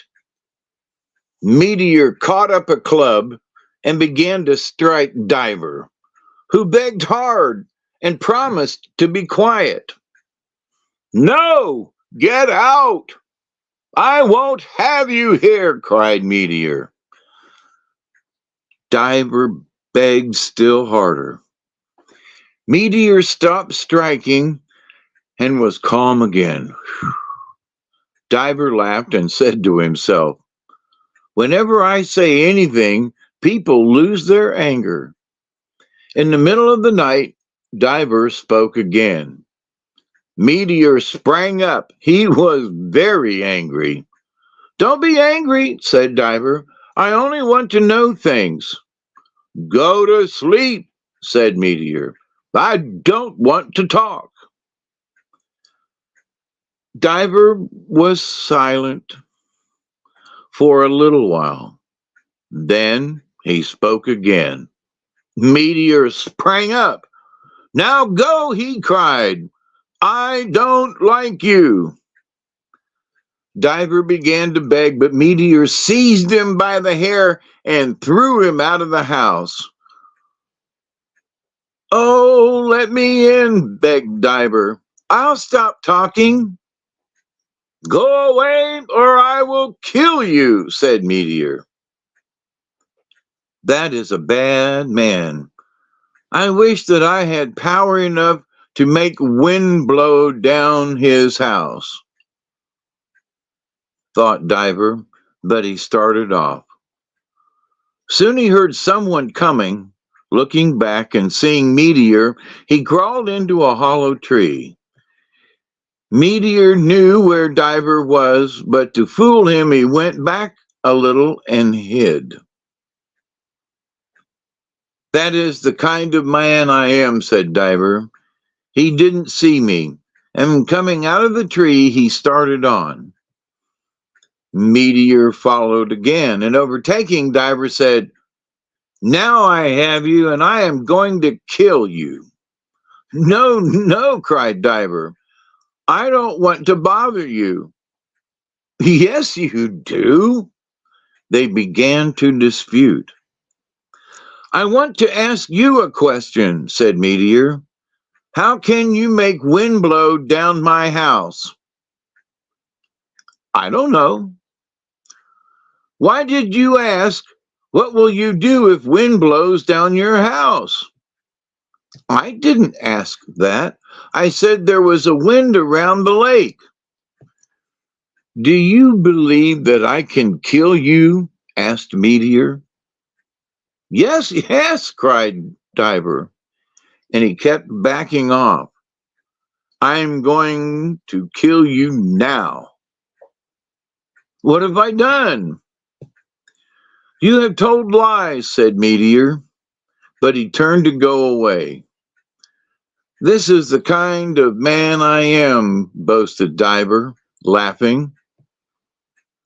Meteor heard what he said, and coming back quickly, seized and shook him till he cried, Oh, my friend, don't kill me.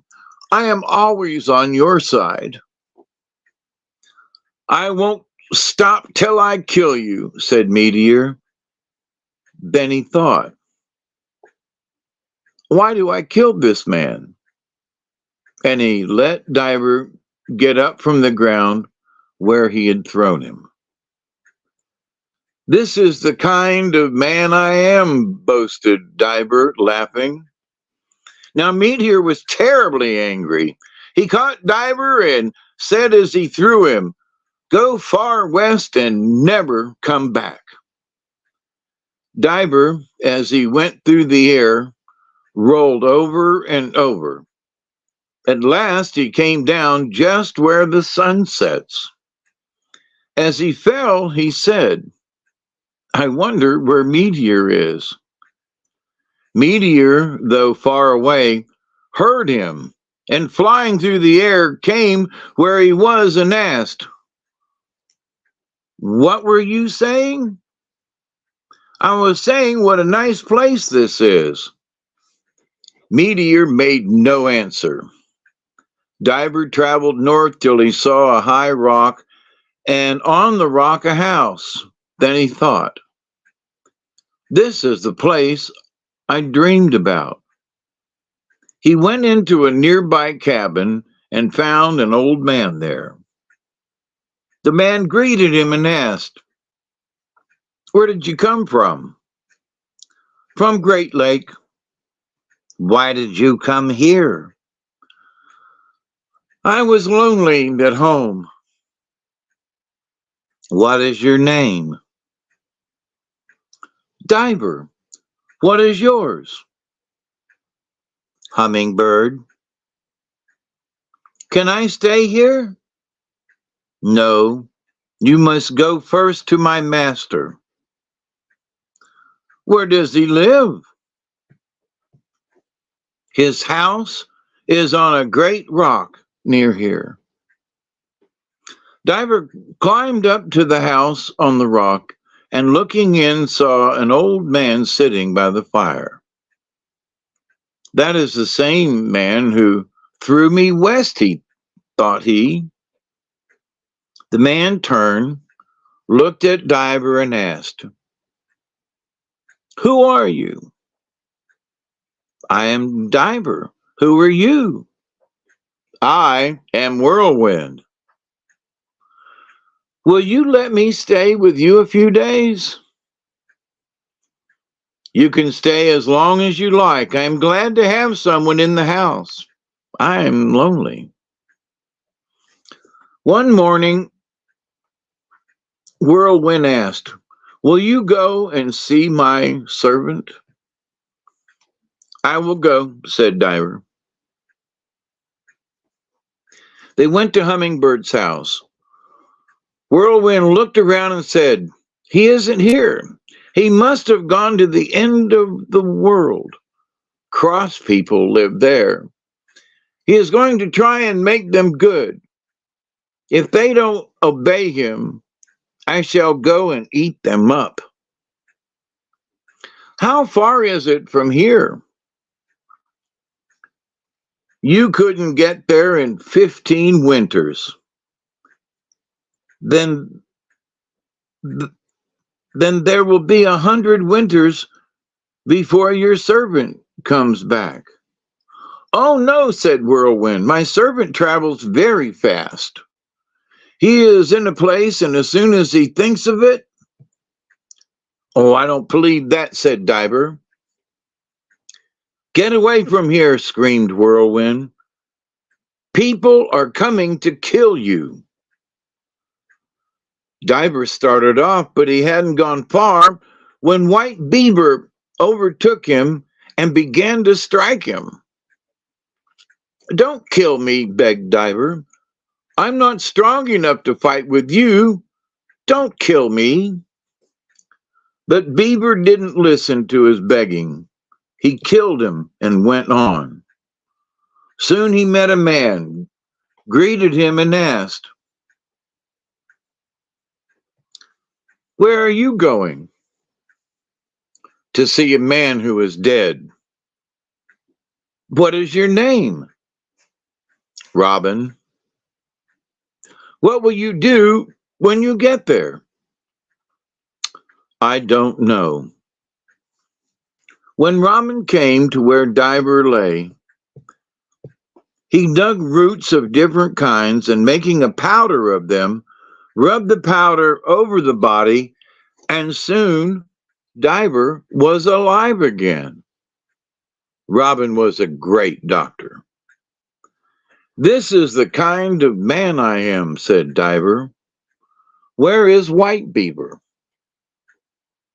"Don't speak of him," said Robin. "He must be near." Diver wouldn't stop boasting and threatening, so Robin went off and left him. "I'll go back to Whirlwind's house," said Diver. When Whirlwind saw him, he laughed and said, "A man came here to tell me you were dead." "I shall not die," said Diver. "Haven't you heard old folks say that if Shodiasko died, he would soon come to life?" "Yes." "Is that why you came to life?" "It is." "Well, I want you to go where the cross people live. Old men have told me that Shodiasko can make cross people quiet." "I will go," said Diver. When he came down from the rock where Whirlwind's house was, he took hold of the rock and tried to turn it over. "That must be my friend," thought Whirlwind when he felt the house move. Diver kept at work, and at last over went the rock. The old man was hurt, but he sprang up and cried, "Oh, my dear friend, I must kill you now." He tried to catch Diver, but his head was dizzy and he fell. Diver, seeing the old man on the ground with blood coming out of his head, laughed and said, "What did he think? Didn't he know that I was stronger than he was?" He rolled the rock onto the old man and went along. When he came to the place where the cross people lived, he stood near their great earth house and thought, "I'll roll this house over." And taking hold of one end of it, he lifted it up. People came running out, and when they saw a man holding up one end of their house, they began to fight him. Diver ran away as fast as he could.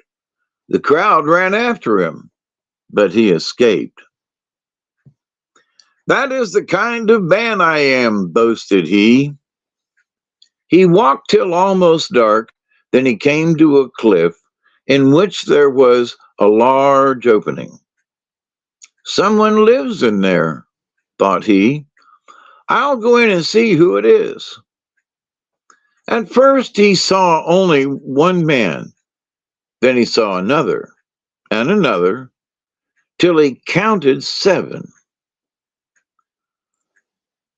"What are you doing in this cliff?" asked he. "Why do you ask?" "I go around to make people quiet and happy," said Diver. "We don't want you here." These men were the 7 rattlesnake brothers. "I'm going," said Diver.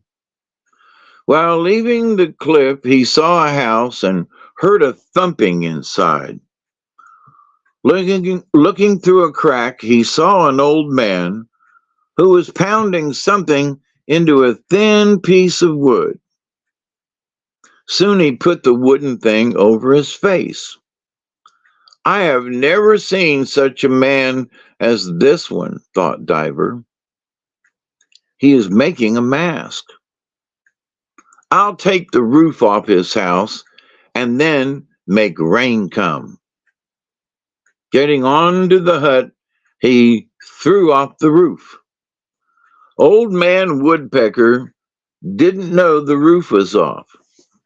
Diver went to a spring nearby and shook his wings so furiously that water flew high and came down over where the man sat. "My house is getting old," thought Woodpecker. "Rain comes in. I'll sit where it's dry." He stood up and looked around, but he couldn't see a dry place. "I'll get someone to cover my house," said he, and leaving his work, he started. He heard a noise at the spring and saw a man standing in the water. "What are you doing there?" asked he. "I'm trying to fish," answered Diver. "When I get the water all out, it will be easy." "That is my spring," said the old man. If you don't get out of it, I will kill you. I am not afraid of you. You are old and weak. I can kill you quickly, said Woodpecker. You can't. You are too old. But Diver was afraid. He left the spring. He traveled a long time. One morning he came to a house, and looking in, he saw an old man sitting by a fire. This man was Corn Beetle. Soon the old man said, "Come in, my nephew. Why do you stay outside? If you are here to visit me, come in." I have found my uncle, thought Diver. I'll go in. He wants me. He went in and asked, "Uncle, what do you want?" "I have a nice game," said the old man, "that I play when anybody comes to visit me. We wager heads. I have canoes to race with." "Very well," said Diver. "That is the game I used to play." The old man brought out 2 white flint canoes and said, "Take your choice." Diver looked the canoes over and chose the old one. "That is the worst one," said the old man. "That canoe can't help you. It will tip over." It was the canoe that had the greatest power, and the old man wanted it himself. They went to the lake, put their canoes down at the edge of the water, and each man sat in his own canoe. "Ha hon!" said the old man, and the 2 canoes started. Diver was soon far ahead. When he reached the end of the lake, he asked in his mind, "Where is my uncle?" After a time, he saw the old man coming. When he pulled his canoe onto the sand, he said, "Let us rest till tomorrow." Diver pretended to be asleep. "He is asleep," said the old man to himself. He pushed the old canoe into the water, sat in it, and said, "Carry me to where the sun goes down." The canoe rushed through the air. Diver got up and looked at his uncle's canoe. Then he sat in it and said, "I want you to go where my uncle has gone." He struck the canoe with a white flint stone. It became alive and went very fast, faster than the canoe the uncle had taken. While going through the air, Diver sang, and his song said, "We are following my uncle's trail. We are following my uncle's trail." Soon he saw a small, dark speck ahead. It grew larger and larger. But Diver did not overtake the old man. He got to where the sun goes down, but the old man was there first. "You cheated me," said Diver. "Now I am going to cut off your head." "I haven't cheated you. I tried to waken you." "Why did you come so far?" asked Diver. "I came to see where the sun goes." "I think that you tried to run away from me. Now we will go back to the end of the lake." They were soon back. Then Diver said, "We will sleep a while." But he didn't sleep. He watched the old man till morning. Then they got into the canoes and started for the old man's house. Diver was there first. When the old man came, Diver took a basswood knife and cut off his head. Diver walked along till he came to a hemlock forest. While standing among the trees, he heard a man say, "Hi-yi! Hi-yi!" And looking up, saw a man sitting on the limb of a tree. "I will give you a name," said Diver. "I'll call you Hi-yi." The man laughed. He was glad to have a name. After a time, Diver came to a river with rocky banks, and going down to the edge of the water, he saw an ugly-looking man. The man greeted him and said, "I'm glad you have come. I'm hungry. I will eat you." "Don't kill me," begged Diver. "I am not good to eat." "Do you believe Hanishioni is alive?" "Yes," said the old man. "He is dead," said Diver. "He was killed last night." The old man began to cry aloud. Cried till many of his people heard him and came to see why he cried. "I have heard that Hanishiono, Muckworm, is dead," said the old man. Then all began to cry. "Why do you cry?" asked Diver. "You are free now. You should be glad. I will give you a name. I will call you Genosqua, Cold and Frost. You can't overtake me." They were angry and followed him. He began to fly. He went up and up till he reached the clouds. He saw people there and thought, "Who can be living here? I never heard that there were people up in the clouds." Soon he met a man wearing beautiful downy clothes. The man greeted Diver and asked, "Where are you from?" "From down below." "How did you get here?" "Through the air." "I want to give you a name. I will call you Skadagia in the midst. This is a strange place up here." "We can see all over the world," said the stranger. "Look straight down." Diver looked. It didn't seem far, but he could see all over the world. "Do you know the man who lives by that lake down there?" asked Diver.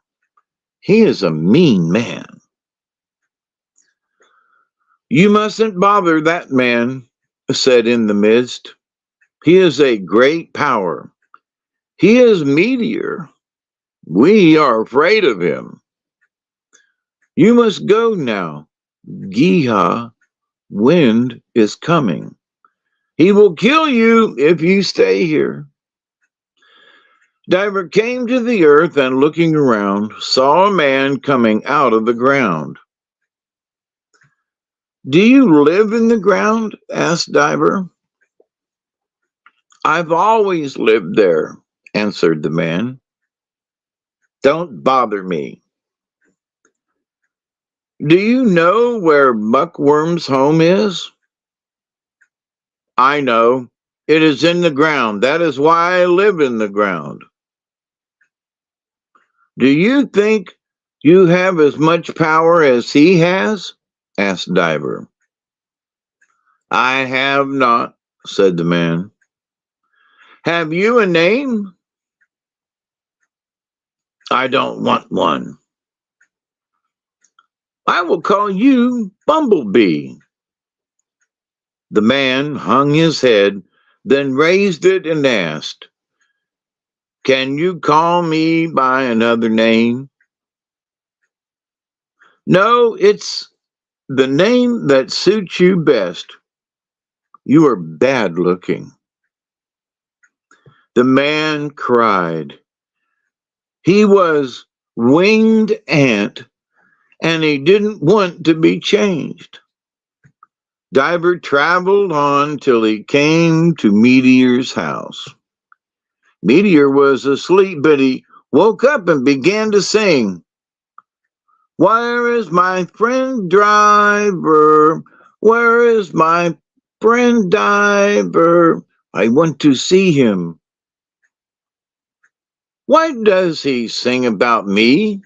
Thought Diver, and taking up a mallet, he began hitting the old man on the head.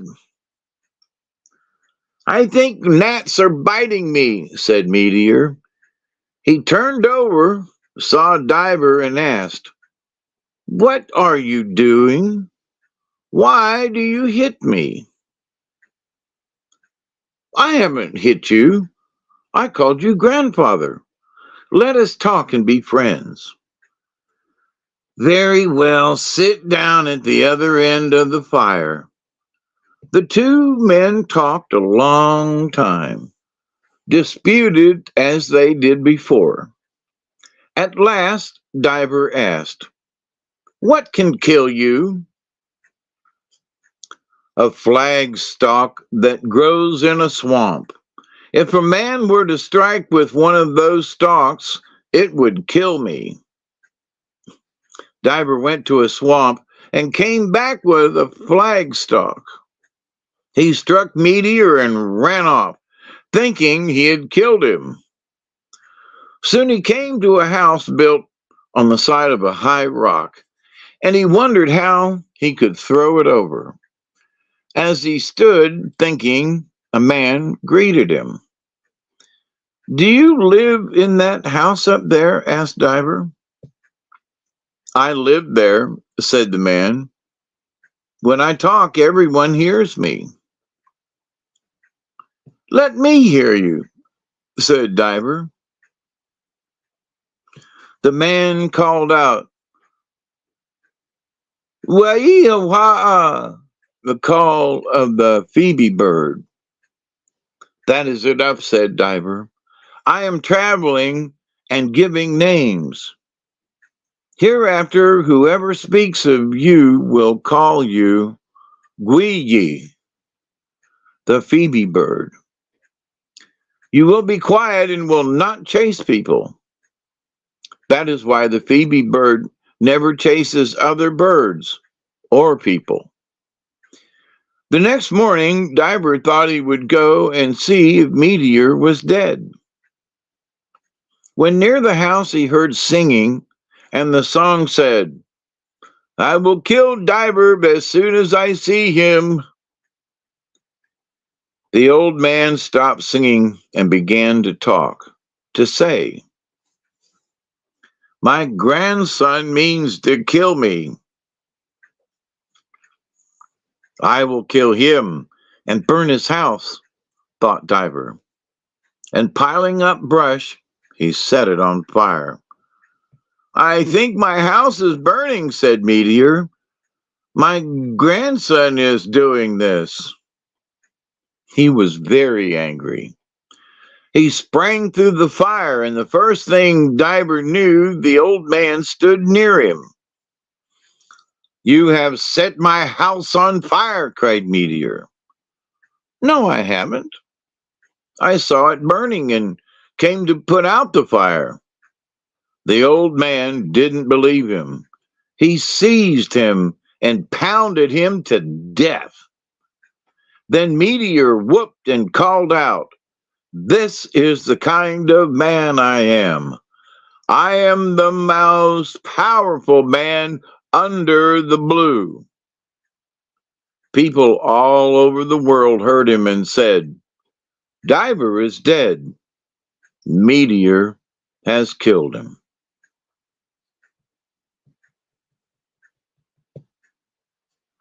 The end.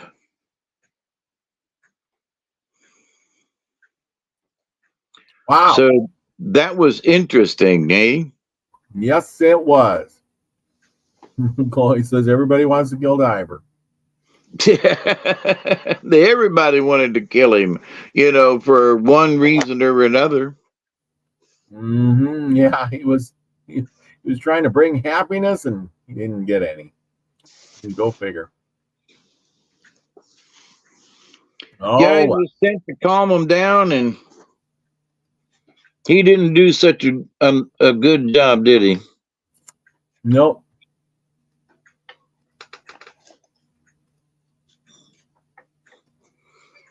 I made a mess spilling that coffee. Well, so we're running long, ain't we? Yes, we are. We got cards for tonight. I'm gonna put this up and get ready.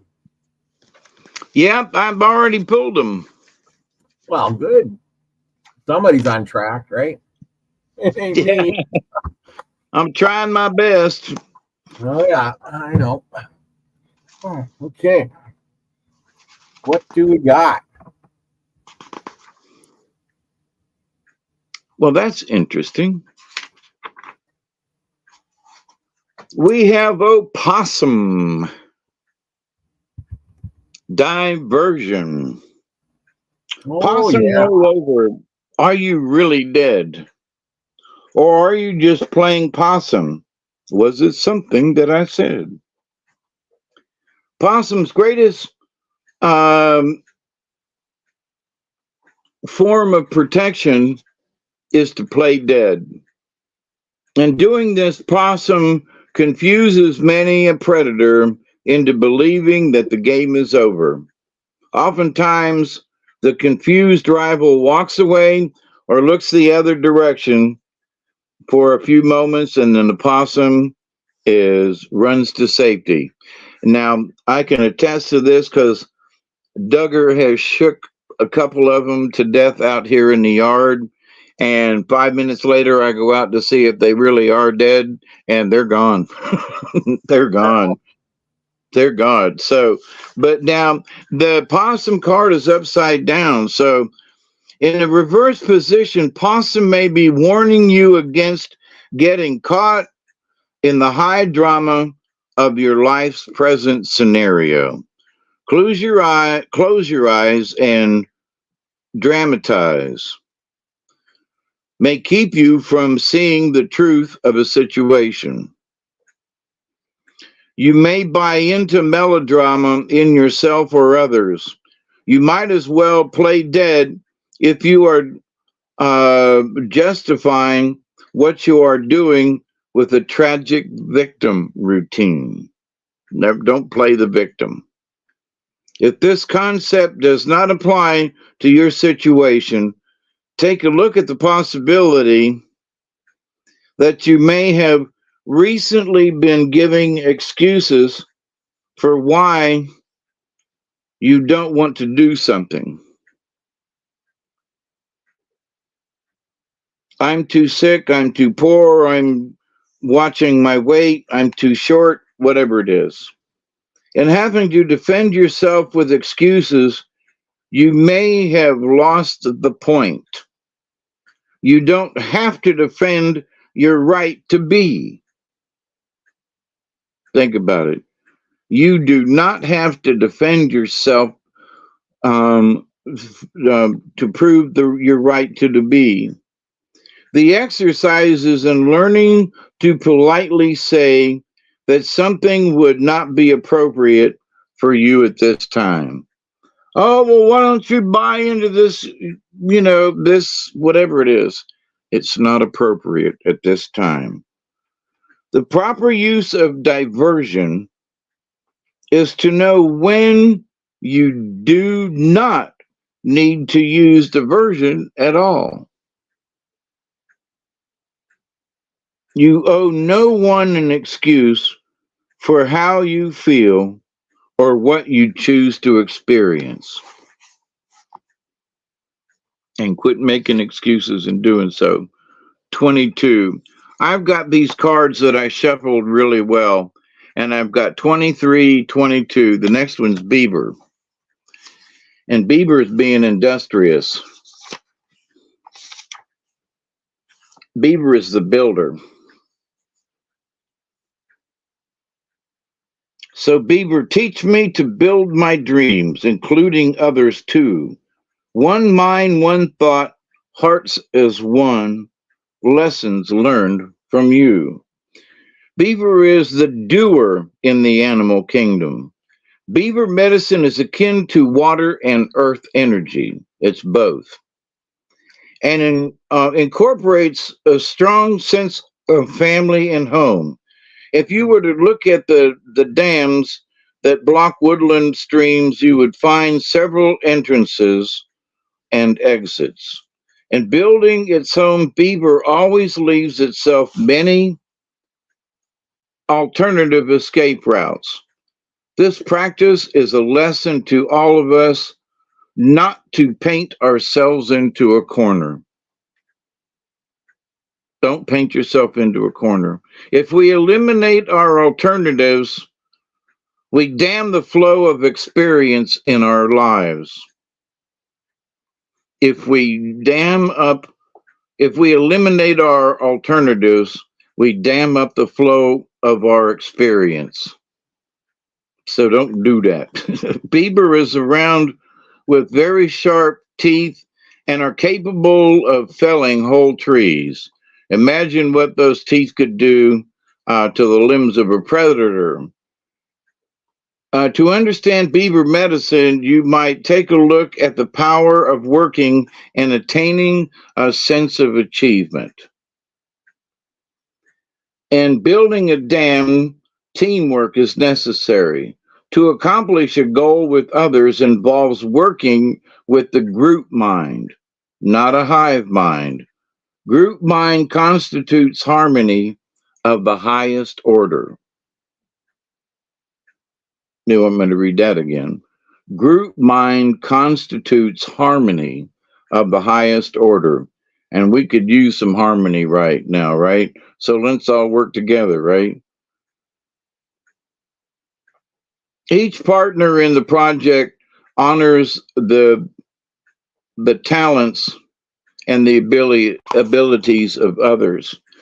You know, we can't get through this life without other people. You know, there are folks out there who say, well, I can do it all by myself, and they're liars. So the next one up, so beaver is the builder. So that means relationships, and that means building up your energy. It means building your spiritual house and not just, you know, a physical house. The next one up is elk.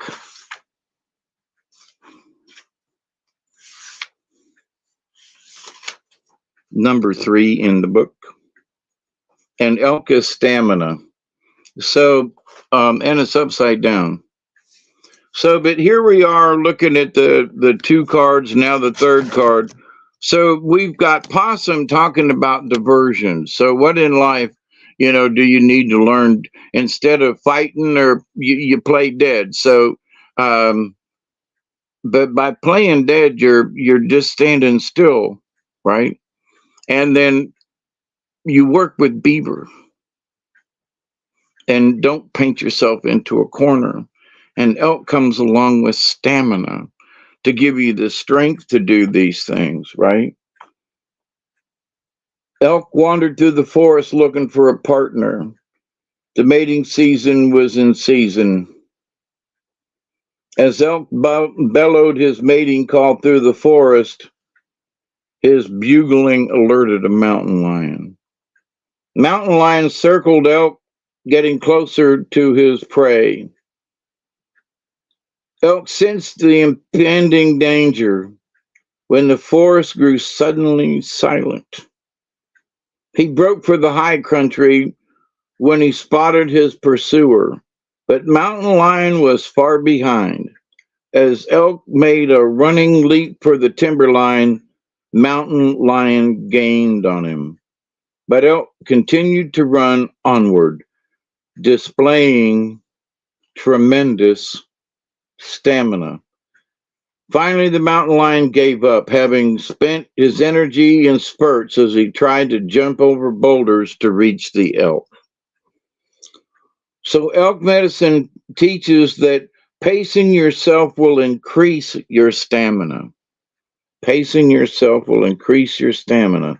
Elk medicine people may not be the first ones to arrive, but they always arrive without getting burned out. So elk upside down. If elk has appeared in the reverse position, you may be stretching the rubber band that you use for life to the breaking point. Be careful of undue stress levels, or you might just create an illness to force you to take a break. Ooh, that's bad.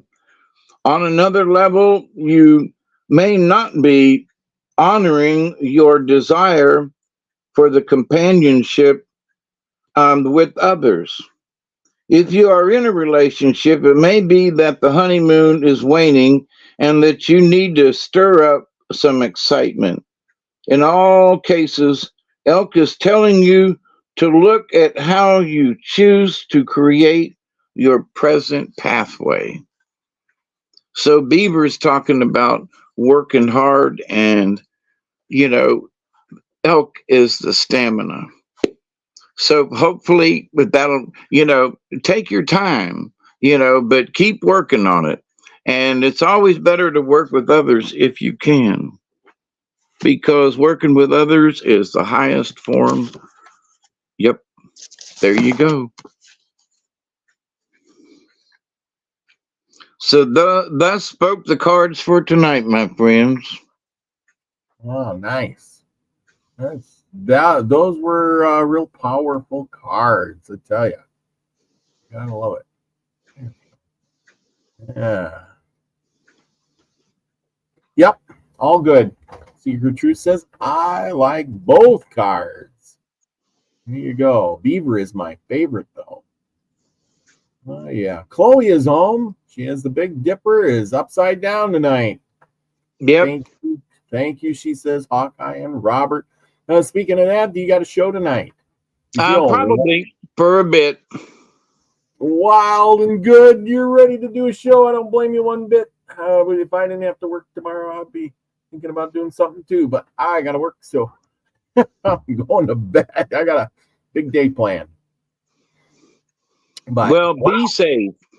We did a long show tonight. Thank you all. Thank you, Susie Q. You managed to stay up the whole time.